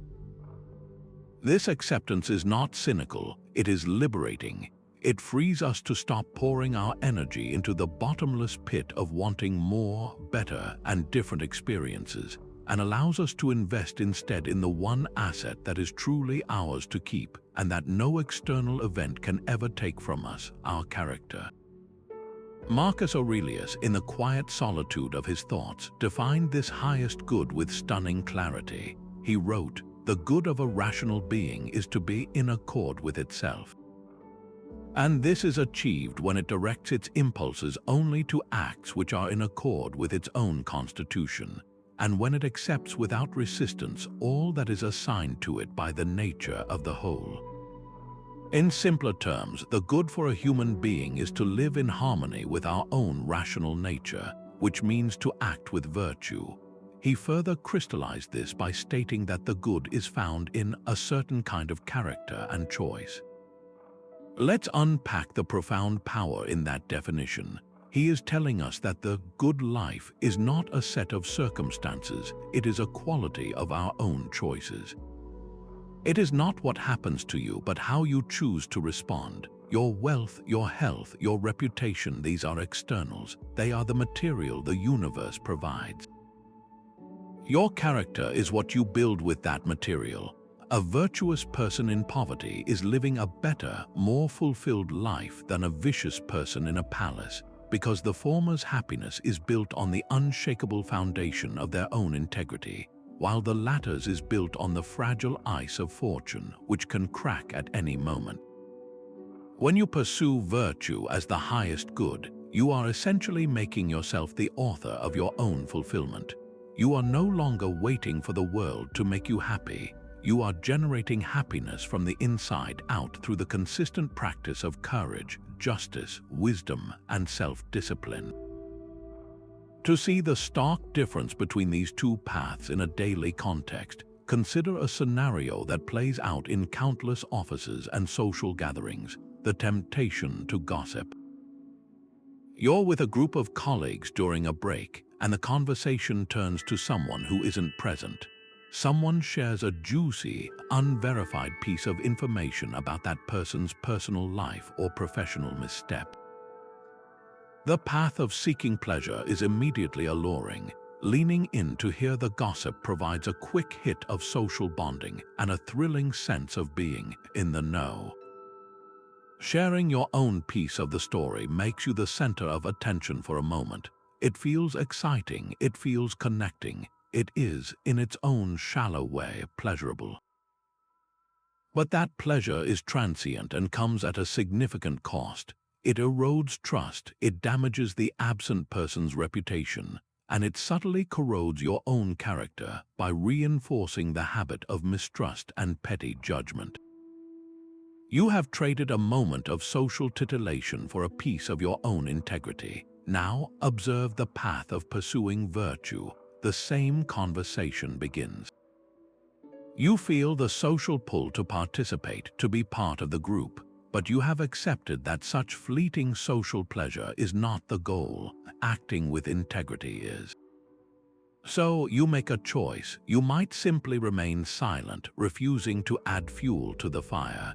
You could gently change the subject to something more constructive or neutral. Or with courage, you might even say, "I'm not comfortable discussing someone who isn't here to defend themselves." This choice is almost certainly less pleasurable in the immediate moment. It might feel awkward. You might risk a moment of social friction, but the reward is not a fleeting feeling. It is the quiet, deep satisfaction of knowing you acted in accordance with your values. You maintained your integrity. You upheld the virtue of justice by not participating in an unfair trial of someone in their absence. That feeling of self-respect does not fade when the conversation ends. It lingers, it strengthens you, and it becomes a brick in the foundation of your character. One path gives you a sugar rush of pleasure, the other provides the lasting nourishment of virtue. This principle extends to every corner of our decision-making. The student who chooses to study for an exam rather than go to a party is foregoing a short-term pleasure for the greater good of their long-term development and the virtue of discipline.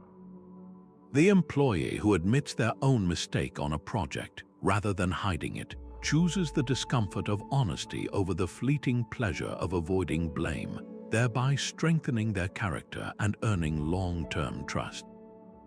The parent who patiently explains a difficult concept to a child for the 10th time, setting aside their own desire for peace and quiet, is practicing the virtue of kindness and responsibility.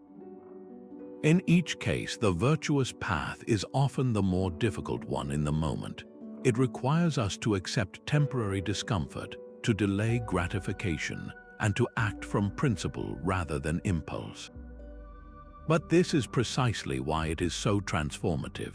Every time we choose virtue over pleasure, we are not just making a moral choice, we are performing a psychological workout.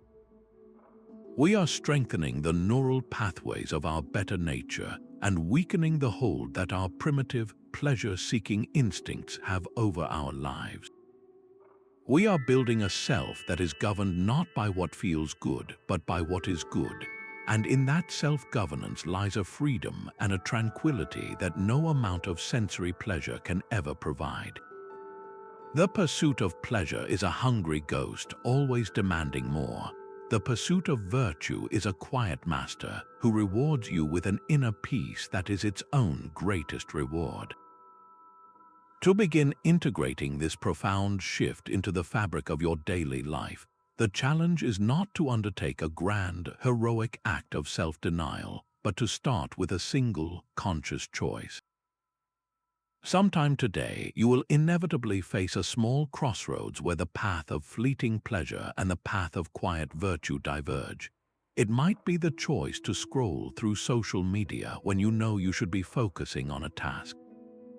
It could be the temptation to buy an unnecessary item for a quick retail therapy boost when your budget says otherwise. It might be the urge to tell a little white lie to get out of an obligation.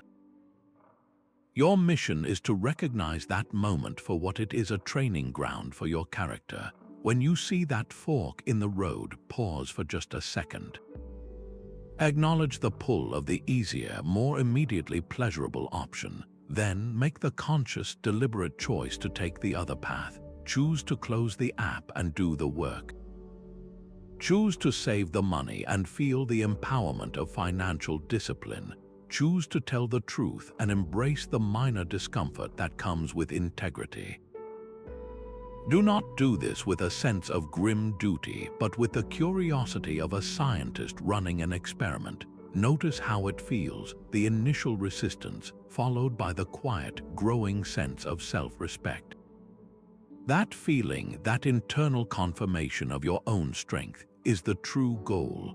It is the signal that you are no longer a servant to your desires, but the master of your actions. By making this one small choice for virtue, you are not just avoiding a trivial pleasure, you are recalibrating your entire internal compass, pointing it away from the shifting winds of external sensation and toward the true north of your own unshakable character. When you accept your pain, you realize you are not alone in it. You are part of a vast human story. This 23rd shift moves us from the lonely island of personal suffering to the welcoming shores of a shared human experience. In our moments of deepest struggle, it is incredibly easy to feel uniquely targeted by misfortune, as if the universe has singled us out for a special kind of hardship. We retreat into a private world of pain, convinced that no one could possibly understand the weight we are carrying. This sense of isolation can be more damaging than the hardship itself, cutting us off from the very connections that have the power to heal and sustain us. Radical acceptance acts as a bridge back to the mainland of humanity. It begins with the simple, courageous act of acknowledging our own suffering without judgment. In that moment of honest self-acceptance, a profound realization often dawns. This pain, in its essence, is not unique to you. Heartbreak, loss, fear, failure, disappointment, these are not personal failings, they are universal human events. They are the price of admission to a fully lived life, and everyone who has ever drawn breath has paid it. Your specific circumstances may be unique, but the underlying emotional landscape is one we all traverse. This shift from "why is this happening to me" to "this is part of being human" is the gateway from isolation to communion. This beautiful and crucial insight is captured in the Stoic concept of oikeiosis, a term that refers to the recognition of our fundamental kinship with all rational beings. The Stoics saw the universe as a single, interconnected living entity, and human beings as social animals designed for community and mutual support. We are not meant to be solitary creatures, any more than a single hand is meant to function without the body. Our fulfillment is found not in isolation, but in cooperation and shared understanding. Marcus Aurelius, in his Meditations, constantly reminded himself of this inherent connectedness. He wrote, "We are made for cooperation, like feet, like hands, like eyelids, like the rows of the upper and lower teeth. To act against one another then is contrary to nature." Think about the profound truth in that anatomical analogy. Your feet are designed to work in tandem, your eyelids close in synchronized protection. They are part of a single system, and their purpose is fulfilled in their harmonious function. In the same way, human beings are designed to be part of a social organism. Our joys are amplified when shared, and our burdens are lightened when carried together. To suffer in silence, to believe we are alone in our pain, is to act against our own nature. It is like a foot trying to walk without the other, or an eyelid trying to blink alone. It is a futile and exhausting struggle against the fundamental design of what we are. The practical application of this shift is both simple and transformative, and it revolves around the power of vulnerability. Consider the common experience of a significant professional failure, perhaps a project you led that fell spectacularly short of its goals, resulting in a tangible loss for your company or team. The instinct born from isolation is to hide. You might dread facing your colleagues, fearing their judgment or pity. You craft a defensive narrative in your head, rehearsing excuses or deflecting blame. You carry the shame and disappointment like a secret, heavy stone in your pocket, and every interaction at work becomes strained under its weight. You feel separate, alienated from the very people you work with every day. This secrecy builds an invisible wall between you and your community, reinforcing the painful lie that you are the only one who has ever failed so visibly. Now imagine the alternative path, guided by the acceptance of shared humanity. You acknowledge the failure to yourself, accepting it as a difficult but real part of your professional journey. Then you choose a moment of vulnerability. You might go to a trusted colleague or your manager and say, "I really dropped the ball on that project and I feel terrible about the impact it had on the team. I'm trying to understand what went wrong so I can learn from it." This act of sharing does something remarkable. It transforms the failure from a personal secret into a shared piece of data. In almost every case, the response you receive is not condemnation, but empathy. Your colleague will likely share a story of their own past failure. Your manager will appreciate the accountability and offer guidance. The wall of isolation crumbles, and in its place, a bridge of mutual understanding is built. The failure is no longer a mark of your individual inadequacy. It becomes a point of connection, a reminder that everyone in the room has stumbled, learned, and continued forward. The shared humanity in that moment is palpable and deeply comforting. This principle extends far beyond the workplace into the most intimate realms of our personal lives. A parent struggling with the overwhelming demands of a newborn can feel profoundly alone, convinced that every other parent is navigating the experience with effortless grace. When that parent finally admits to a friend, "I'm so exhausted and I have no idea what I'm doing," they are often met not with judgment but with a relieved, "Oh my goodness, me too." A person grappling with anxiety might believe their racing thoughts are a sign of being broken until they hear a friend describe their own similar struggles. In that moment of shared admission, the monster of anxiety loses some of its power because it is no longer a solitary demon but a known adversary that others are also fighting. This is the alchemy of shared suffering. It transmutes the lead of isolation into the gold of connection. Our culture often celebrates strength as Stoic self-sufficiency, but the Stoics themselves knew that true strength lies in recognizing our interdependence. The courage to be vulnerable, to say, "This is hard for me," is an invitation for others to meet you with their own humanity. It gives them permission to be imperfect, to be human, and in doing so, it creates a space of authentic connection that is far more resilient than any facade of perfect competence could ever be.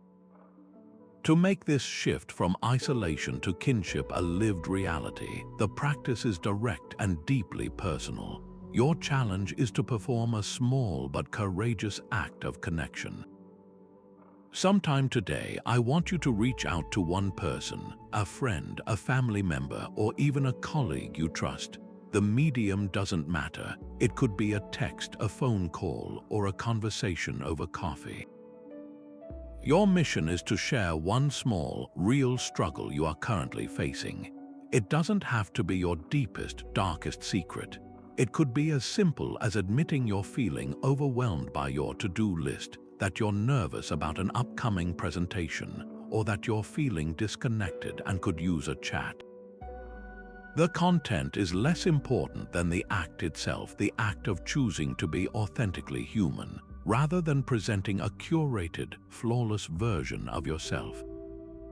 In doing this, you accomplish two profound things. First, you unburden yourself, even if just a little, by letting someone else see a part of your truth. Second, and perhaps more importantly, you give the other person a gift.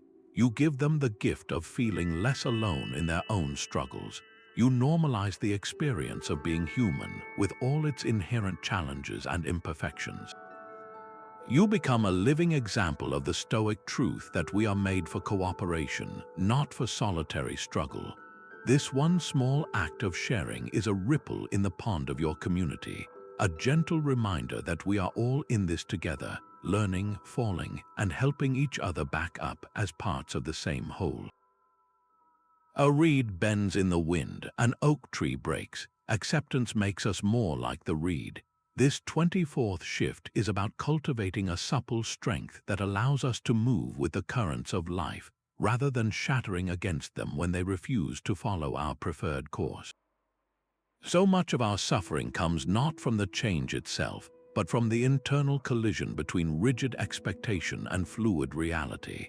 We create a detailed script for how our day, our project, or our life should unfold, and when the universe presents a different plot, we dig in our heels, clinging to a version of events that no longer exists. This resistance is a form of psychological friction that generates immense heat and stress, burning through our energy and leaving us feeling frustrated and defeated. The Stoic sage, however, understands that reality is the ultimate authority. The foundation of all intelligent adaptation is not a clever strategy or a backup plan, but the simple, profound act of accepting what is. When you stop arguing with the facts on the ground, you free up your cognitive resources to actually work with them. You stop being a sculptor trying to force marble into a shape it cannot hold and become a potter, skillfully working with the wet, yielding clay of the present moment to create something new, beautiful, and entirely fitting for the circumstances. This principle finds its most powerful expression in the beautiful Stoic ideal of amor fati, a love of one's fate. This is not a passive resignation or a naive belief that everything happens for a reason. It is an active, dynamic embrace of reality in its entirety. The German philosopher Friedrich Nietzsche, who was deeply influenced by the Stoics, captured its spirit perfectly when he wrote, "My formula for greatness in a human being is amor fati, that one wants nothing to be different, not forward, not backward, not in all eternity. Not merely bear what is necessary, still less conceal it but love it. To love your fate means to look at every event, every twist and turn, every cancelled plan and unexpected obstacle, and say, this too is part of my story. I will not waste a single moment wishing it were otherwise. I will take this raw material exactly as it is and use it to build my character and my life." This is the ultimate form of flexible acceptance. It transforms you from a victim of circumstance into the co-author of your destiny. The rigid oak tree fights the storm and snaps. The flexible reed of amor fati sways with the storm, and in doing so, not only survives it but dances with it, discovering a strength and grace it never knew it possessed while standing still. Let's bring this to life with a scenario that has likely disrupted the best-laid plans for many of us. A long-awaited and meticulously planned vacation that gets cancelled at the last moment. Perhaps a flight is grounded due to a sudden storm, or a family member falls ill, rendering the trip impossible. The rigid, expectation-bound response is a textbook recipe for misery. You've been visualizing this escape for months, the specific beach, the restaurant reservations, the perfect sunsets. The cancellation feels like a personal affront. You spend the first day of what should have been your vacation in a state of fuming resentment, complaining to anyone who will listen, scrolling through photos of the destination you're missing, and essentially marinating in your own disappointment. You are fighting a reality you cannot change, and the only result is that you are now miserable and still at home. Your energy is entirely consumed by what you have lost, blinding you to anything you might gain. Now watch the transformative power of flexible adaptation. The same cancellation occurs. The initial disappointment is real, and it's okay to feel it. But instead of staying stuck in that emotional quicksand, you practice radical acceptance. You acknowledge the new reality. The trip is cancelled. We are staying home. This is not a defeat. It is a strategic assessment of the current situation. With the energy you are no longer wasting on resistance, a new possibility emerges. You look around your own city with fresh eyes. What if we became tourists in our own town? This shift in perspective is everything. You might discover a beautiful hiking trail 10 minutes from your house that you never had time to explore. You could finally visit that interesting museum exhibit you kept putting off. You might have a spontaneous staycation, turning your living room into a fortress of blankets and watching classic movies with your family, creating a memory of laughter and connection that is far more authentic and lasting than any forced, picture-perfect holiday could have been. The cancelled vacation did not create this wonderful local adventure. Your acceptance of the cancellation did. By letting go of the rigid expectation, you opened yourself up to a spontaneous, unexpected, and potentially even more meaningful experience. The obstacle, the cancelled plan, became the very thing that forced you to discover hidden treasures in your own backyard. This practice of flexible adaptation is the operating system for resilience in an unpredictable world. It applies to the smallest daily inconveniences and the largest life-altering changes. The commute that takes an unexpected detour becomes a chance to listen to an entire audiobook chapter you'd been meaning to get to. The project at work that gets radically pivoted at the 11th hour becomes an opportunity to learn new skills and demonstrate your problem-solving agility under pressure. The personal goal that becomes impossible to achieve in its original form forces you to discover a different and often more suitable path you would have otherwise never considered. The person who practices amor fati doesn't see a detour, they see a scenic route. They don't see a failure, they see data. They don't see an ending, they see a new beginning. Their identity is not tied to a specific, unchangeable plan, but to their capacity to navigate, to learn, and to grow from whatever life presents. This flexibility is not a lack of conviction, it is a higher form of intelligence. It is the wisdom to understand that while you may not control the wind, you can always adjust your sails. To start weaving this resilient flexibility into the fabric of your own life, bring to mind a recent plan that didn't work out as you had hoped. It could be something as simple as a rained-out picnic or as significant as a career move that fell through. Instead of focusing on the disappointment, ask yourself this one revealing question. What was one positive opportunity, insight, or connection that emerged specifically because that original plan changed? Perhaps the rained-out picnic led to an impromptu board game night with your kids that was filled with more laughter than the park would have been. Maybe the failed job application led you to network with a different company, revealing a more exciting role you hadn't known existed. By actively searching for the hidden gift within the changed plan, you are training your mind in the art of amor fati. You are teaching yourself to look for the reed's flexibility within yourself, learning to bend without breaking, and to find the unique beauty in every unexpected wind that life sends your way. Knowing about Stoicism is one thing, living it is another, acceptance is the bridge. This 25th shift marks the crucial transition from being a spectator of wisdom to becoming a living embodiment of it. It's the difference between having a map of a city and actually walking its streets, feeling the cobblestones beneath your feet, and navigating its twists and turns in real time. You can memorize every Stoic quote, you can win arguments about philosophy, you can intellectually agree with every principle we've discussed, but if that knowledge remains trapped in the realm of thought, it is powerless to change your life. Real transformation occurs only when understanding descends from the head into the heart, and most importantly, into the nervous system, when it becomes an automatic, embodied response to the challenges of daily existence. Radical acceptance is not a theory to be understood. It is a muscle to be developed, a reflex to be cultivated through relentless, consistent, and often uncomfortable practice.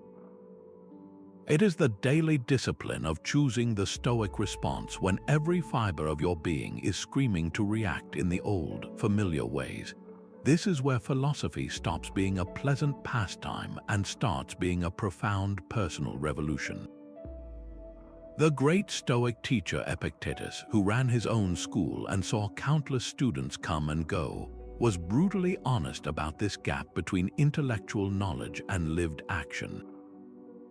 He lamented this very disconnect, pointing out the absurdity of treating philosophy as a purely academic exercise.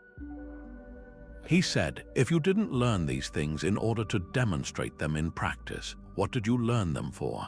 And in a more pointed critique, he observed, if a person could be persuaded of the truth of our philosophy, he would immediately be living it and not just talking about it. But as it is, we're like pseudo-prophets. We know the words, but we don't feel the meaning. This is a devastatingly accurate diagnosis. The pseudo-prophet knows the script, can recite the doctrines, but the transformative power of those doctrines has not touched his core. He has the words but lacks the music. Embodied practice is what turns the words into music.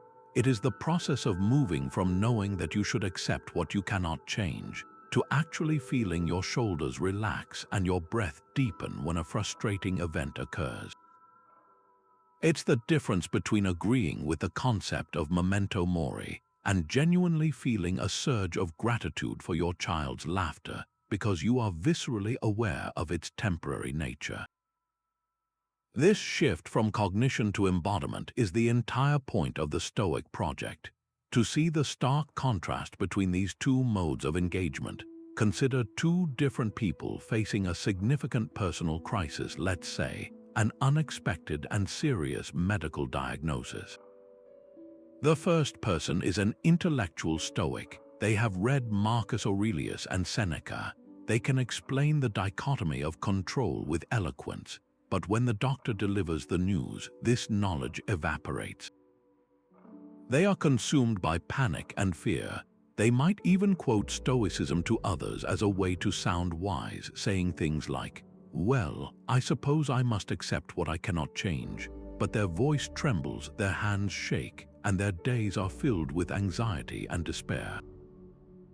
Their philosophy is a suit of clothes they wear for special occasions. In the storm of real life, it offers no protection. They have the map, but they are lost. Now observe the second person, the embodied practitioner. They have also studied Stoicism, but for them, it has been a daily training regimen. They have consistently practiced negative visualization, not as a grim exercise, but as a way to cultivate gratitude for their health and prepare their mind for the possibility of its loss. They have used the view from above to situate their personal struggles within the vast, indifferent cosmos, reducing their sense of personal catastrophe. When the diagnosis comes, the practice takes over. They feel the same initial shock and fear. Stoicism doesn't erase emotion, but then their training engages. They take a breath. They consciously apply the dichotomy of control. The diagnosis is a fact. It is outside my control. My response, my attitude, my research, my compliance with treatment, my courage in facing this is within my control. They are able to have a clear, calm conversation with their doctor. They can comfort their loved ones instead of needing to be comforted. Their peace is not a performance. It is a deep, resilient calm born from 1,000 small practices that have forged their character into a reliable instrument, even in the most difficult of circumstances. This embodied practice is built through specific, repeatable exercises that train the neural pathways of acceptance. Negative visualization, or premeditatio malorum, is not merely thinking about bad things. It is the active, sensory-rich imagination of losing what you value. You don't just think, "I could lose my job." You close your eyes and vividly imagine the entire process, the meeting with your manager, the feeling of walking out of the building, the look on your partner's face when you tell them. You sit with the uncomfortable emotions that arise and you practice accepting them. This is not pessimism, it is emotional vaccination. When you do this regularly, you are not as shattered if the event actually occurs because you have already traveled that emotional terrain. Similarly, the view from above is not a casual daydream. It is a disciplined meditation where you mentally zoom out from your immediate problem, seeing your life as a tiny speck on a pale blue dot in a vast universe. You contemplate the billions of other people with their own struggles and joys, the endless sweep of time, and the natural cycles of growth and decay. This practice physically alters your perspective, shrinking your problems from insurmountable mountains to manageable molehills. It embeds the understanding of your smallness into your psyche, which is incredibly liberating. It makes it easier to accept minor irritations and major setbacks because you see them as part of a much larger, impersonal flow. These are not intellectual concepts, they are psychological drills. Just as a firefighter drills until moving through smoke becomes instinct, the Stoic drills until returning to a state of acceptance becomes the default response to hardship. The ultimate purpose of this shift is to close the gap between your aspirational self and your actual moment-to-moment self. It's about ensuring that the person you believe yourself to be, the calm, resilient, virtuous individual, is the same person who shows up when you're stuck in traffic, when you receive criticism, or when life cancels your plans. This alignment is the source of genuine self-respect and unshakable integrity. It means your philosophy is no longer something you have, it is something you are. It lives in your bones, in your breath, in the tone of your voice when you're under pressure. This is a lifelong journey, and it is built not in grand declarations, but in the quiet, consistent application of principle to the mundane details of daily life.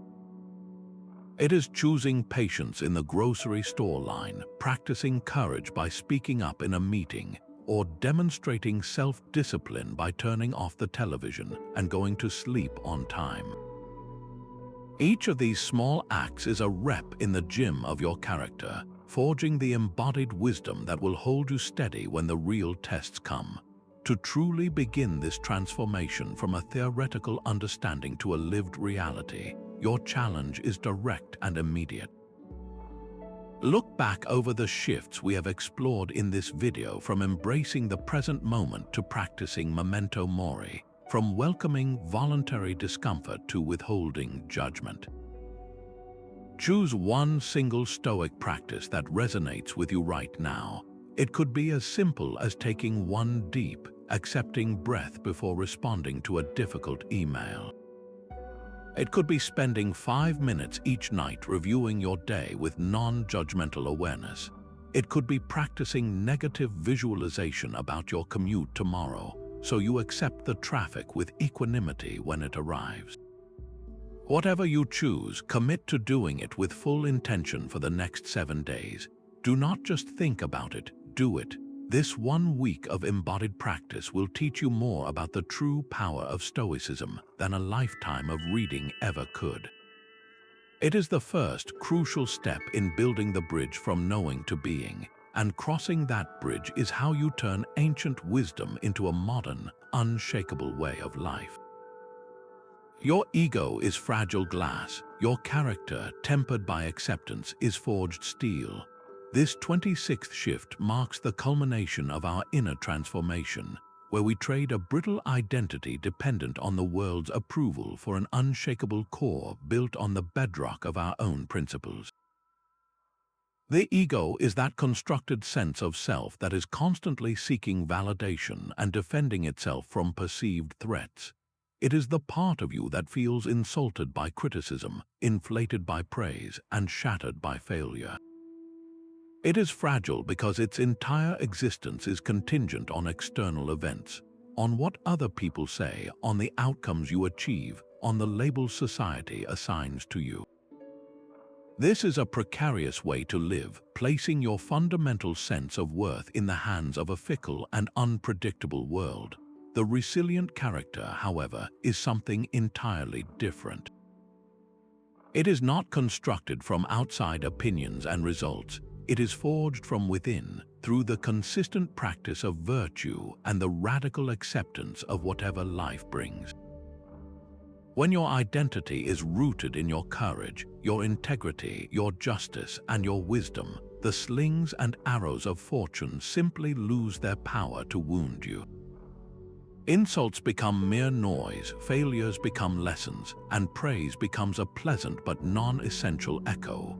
Your worth is no longer up for debate because it is a fact you have established for yourself, independent of any external jury. The Roman philosopher Seneca, in his profound letters, painted a picture of this self-sufficient individual, the sage who carries his own worth with him, impervious to the storms of fate. He wrote, "The wise man is self-content. He is so in the sense that he is able to do without friends, not that he desires to do without them.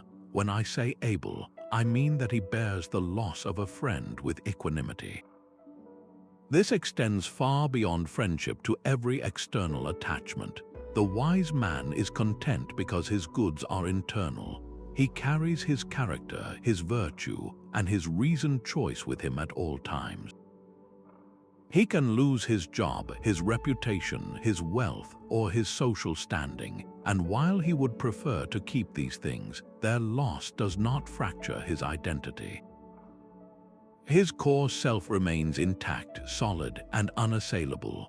This is the ultimate freedom that radical acceptance grants. By accepting that all externals are temporary and ultimately outside your control, you stop building your house upon them. You stop saying, "I am my job title," or "I am my social media following," or "I am the person everyone likes." Instead, you build your home on the immovable ground of your character, and you say, "No matter what happens, I will strive to be courageous. I will act with justice. I will respond with wisdom." This internal foundation cannot be taken from you by a market crash, a critical comment, or a personal setback. It is yours to keep forever. To see this principle in action, consider a public figure who operates with this kind of resilient character, someone who faces a constant barrage of intense public criticism, yet remains remarkably steady.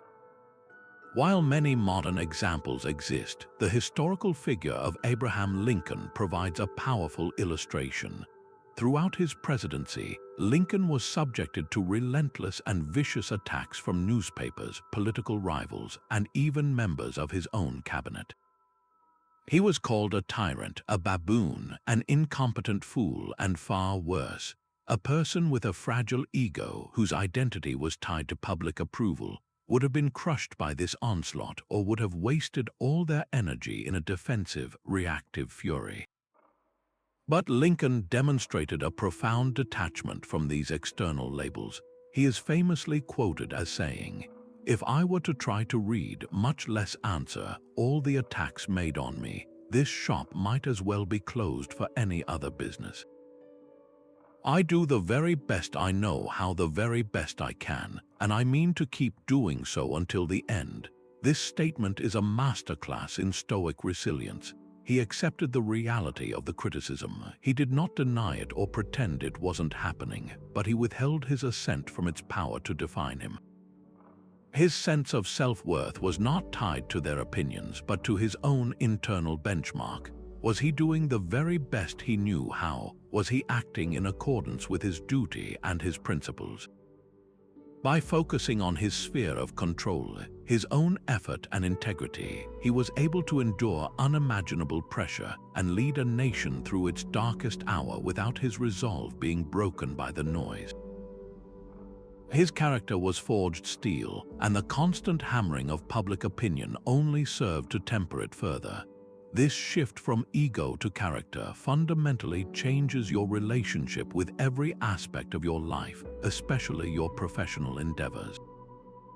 Imagine two entrepreneurs launching a new business. The first, operating from a fragile ego, has tied their entire identity to the success of this venture.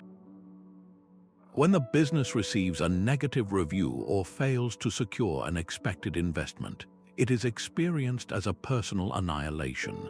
They spiral into self-doubt and despair, interpreting the setback not as a business problem, but as a verdict on their worth as a human being.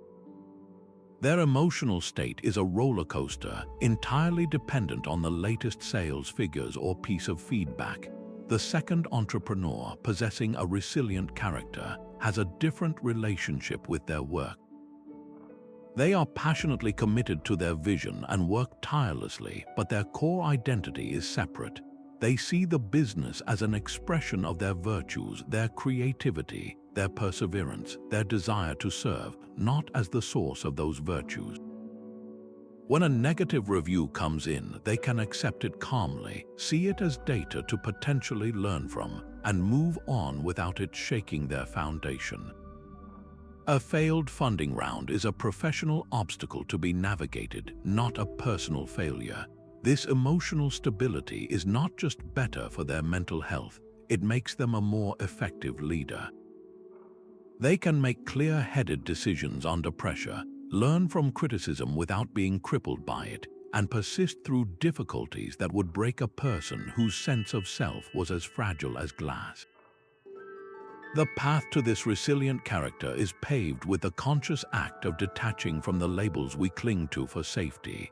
We often wrap our identities in these external markers: the successful one, the nice person, the reliable rock, the intellectual.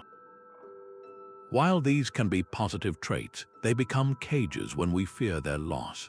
The thought of no longer being seen as successful or nice can generate immense anxiety, causing us to make choices based on preserving the label rather than acting with authenticity.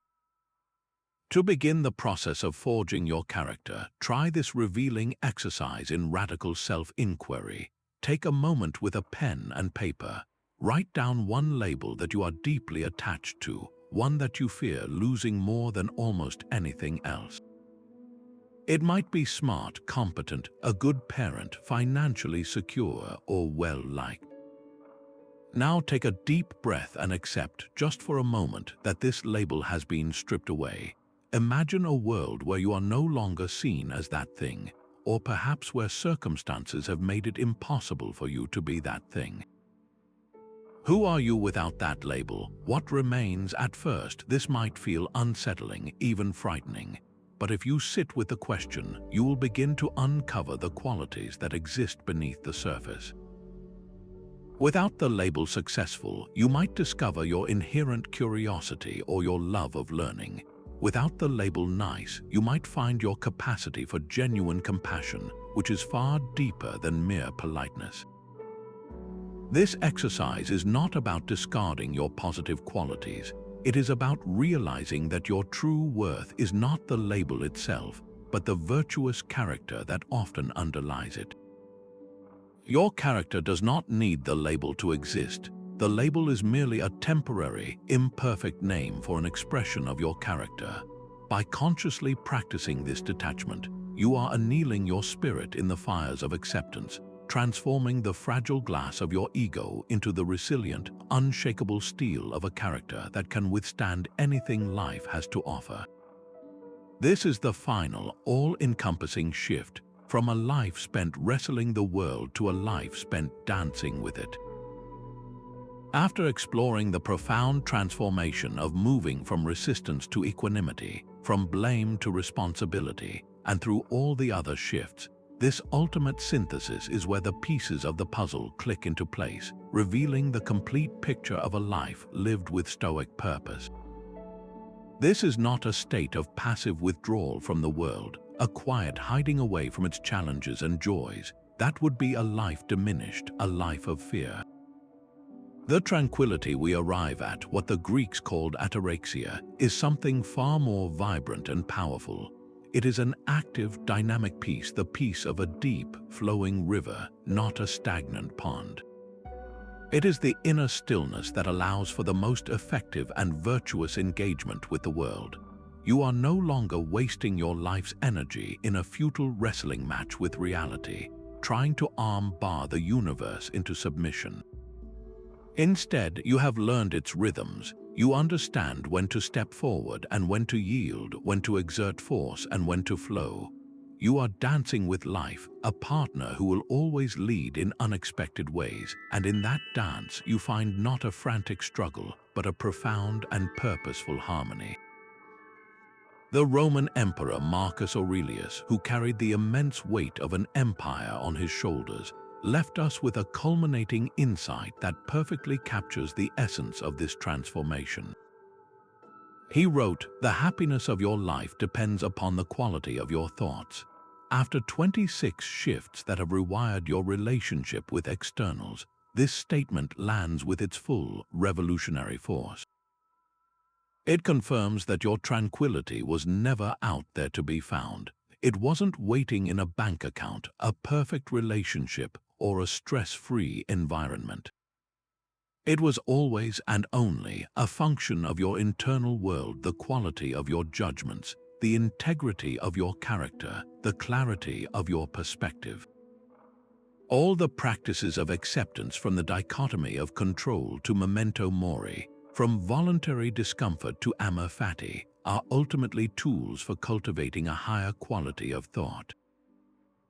They are the mental disciplines that weed out the chaotic, fearful, and judgmental thoughts that create internal storms, and they plant in their place the seeds of calm, reasoned, and virtuous thinking. When your thoughts are aligned with reality and guided by virtue, happiness and tranquility are not goals to be achieved. They are the natural, inevitable conditions of your being.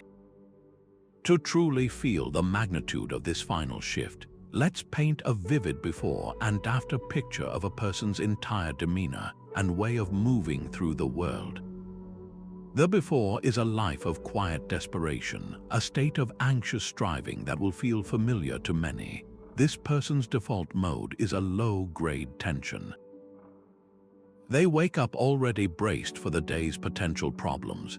Their mind is a browser with too many tabs open, constantly switching between rehashing a past conversation, worrying about a future deadline, and feeling irritated by a present inconvenience like a slow-moving line for coffee. They operate with a controlling grip on their life, trying to micromanage their spouse, their colleagues, and their schedule, and they are perpetually frustrated that the world refuses to comply.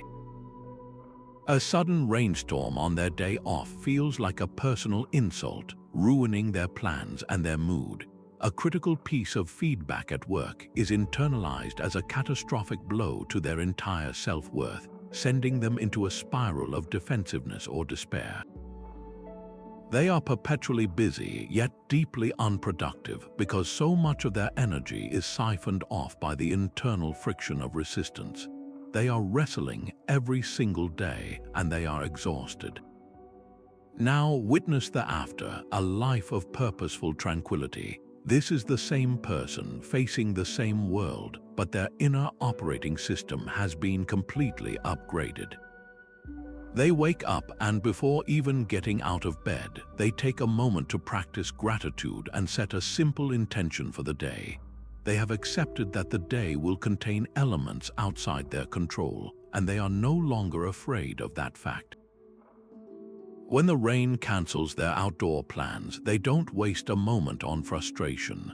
They pivot effortlessly, seeing it as an invitation to finally curl up with that book they've been meaning to read, finding a deep contentment in the unexpected quiet.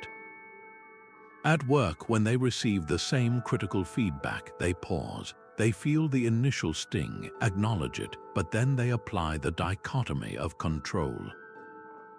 The feedback itself is an external event. Their response is their own. They choose to see it as valuable data, separating the useful insight from the emotional noise, and they engage in a calm, professional conversation to understand and improve. They are effective not because they never face obstacles, but because obstacles no longer derail them. They move through their days with a calm, focused energy. They are fully present in conversations, listen deeply, and speak with intention. Their actions are aligned with their values, not reactive to every passing stimulus. They are dancing graceful, adaptable, and fully engaged in the music of the present moment, whatever tune it may be playing. This transformation from the desperate wrestler to the tranquil dancer is the fruit of the entire journey we have taken together through these 27 shifts. It is the cumulative effect of choosing, again and again, to accept what is, to focus on your own effort, to learn from obstacles, and to find your worth within. It is not a single magical event, but a gradual and beautiful unfolding. The path to this life is paved with daily practice, not perfect understanding. And the most beautiful part is that you do not need to master all 27 shifts at once to begin feeling the benefits. The journey of 1,000 miles begins with a single, conscious step. So, as we bring this exploration of shifts to a close, I want to invite you to turn your gaze inward for a moment. Look back over the landscape of changes we have discussed. Let your mind wander from the first shift of releasing resistance through taking responsibility, embracing the present, committing to effort, understanding others, appreciating impermanence, and all the way to forging a resilient character. As you review this map of transformation, ask yourself this one simple and deeply personal question. Which one of these 27 shifts resonates with me the most powerfully right now? Which one feels like the most natural, or perhaps the most necessary, place for me to begin my own dance? Perhaps it is the shift from anxiety about the future to present moment focus, because your mind is constantly pulled into worry. Maybe it is the shift from blame to responsibility because you feel stuck in a pattern of pointing fingers. It could be the shift from seeking external validation to cultivating inner worth because you are tired of the exhausting chase for approval. There is no right or wrong answer. Your starting point is uniquely yours. Identify that one shift and make a quiet commitment to yourself to focus on it, to practice it, to explore its implications in your own life for the next week or the next month. This single, focused intention is how the dance begins. It is how you take the wisdom of the Stoics off the page and weave it into the fabric of your days, transforming a life of quiet desperation into one of purposeful tranquility, one graceful step at a time. And so we arrive at the heart of the matter, the core message that has woven through each of these 27 life-altering shifts. Embracing radical acceptance through a Stoic lens is not, and has never been, an act of passive resignation. It is the ultimate act of reclaiming your power. It is the deliberate and courageous decision to stop trying to control the uncontrollable, the events, the people, the outcomes that lie outside the sacred borders of your own mind, and to instead focus all your formidable energy on the one kingdom where you are the absolute sovereign, your inner world. This is not giving up, this is growing up. It is the mature recognition that the source of our strength and our peace was never out there in the shifting sands of fortune, but right here, within the unshakable citadel of our own character and judgment. We have journeyed from the exhaustion of resistance to the calm of equanimity, from the blindness of blame to the empowerment of responsibility. We have learned to trade anxiety for presence, attachment for committed effort, and judgment for understanding.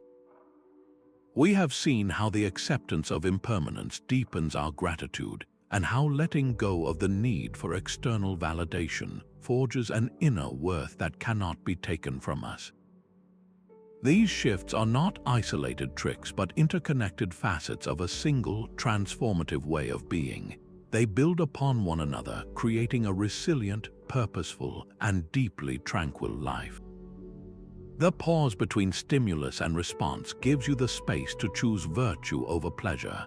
The practice of Memento Mori infuses your days with urgent meaning. Welcoming voluntary discomfort builds the resilience that allows you to dance with the obstacles that become your way. Competing only with your past self liberates you from the toxic treadmill of comparison, and seeing your suffering as part of a shared human story bridges the lonely chasm of isolation. Each shift is a thread in a tapestry depicting a life not of quiet desperation, but of purposeful tranquility. A life where you are no longer a wrestler fighting reality, but a dancer moving in harmony with its rhythm, capable, adaptable, and free. To leave you with a final, guiding light, consider the words of Epictetus, who perhaps understood the nature of true freedom better than anyone.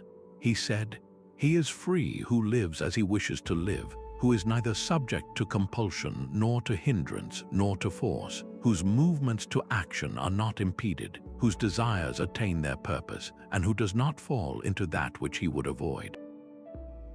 This is the freedom that radical acceptance offers. It is not the freedom to have everything you want, but the far greater freedom to not be enslaved by what you don't have. It is the freedom to want what you already have, to embrace your fate, and to find in your own reasoned choice the only empire worth ruling. This is the Stoic goal, a life of unimpeded virtue, where your inner world is so well ordered that external circumstances lose their power to command your happiness. This journey does not end when this video does. What we have explored here is not a destination, but a direction. It is a path, and the only way to walk it is through daily, consistent practice. See acceptance not as a single decision, but as 1,000 small choices you will make today and tomorrow and the day after that. It is in the deep breath you take when you feel frustration rising. It is in the conscious effort to listen instead of interrupt. It is in the gratitude you feel for a simple meal and the courage to face a difficult truth.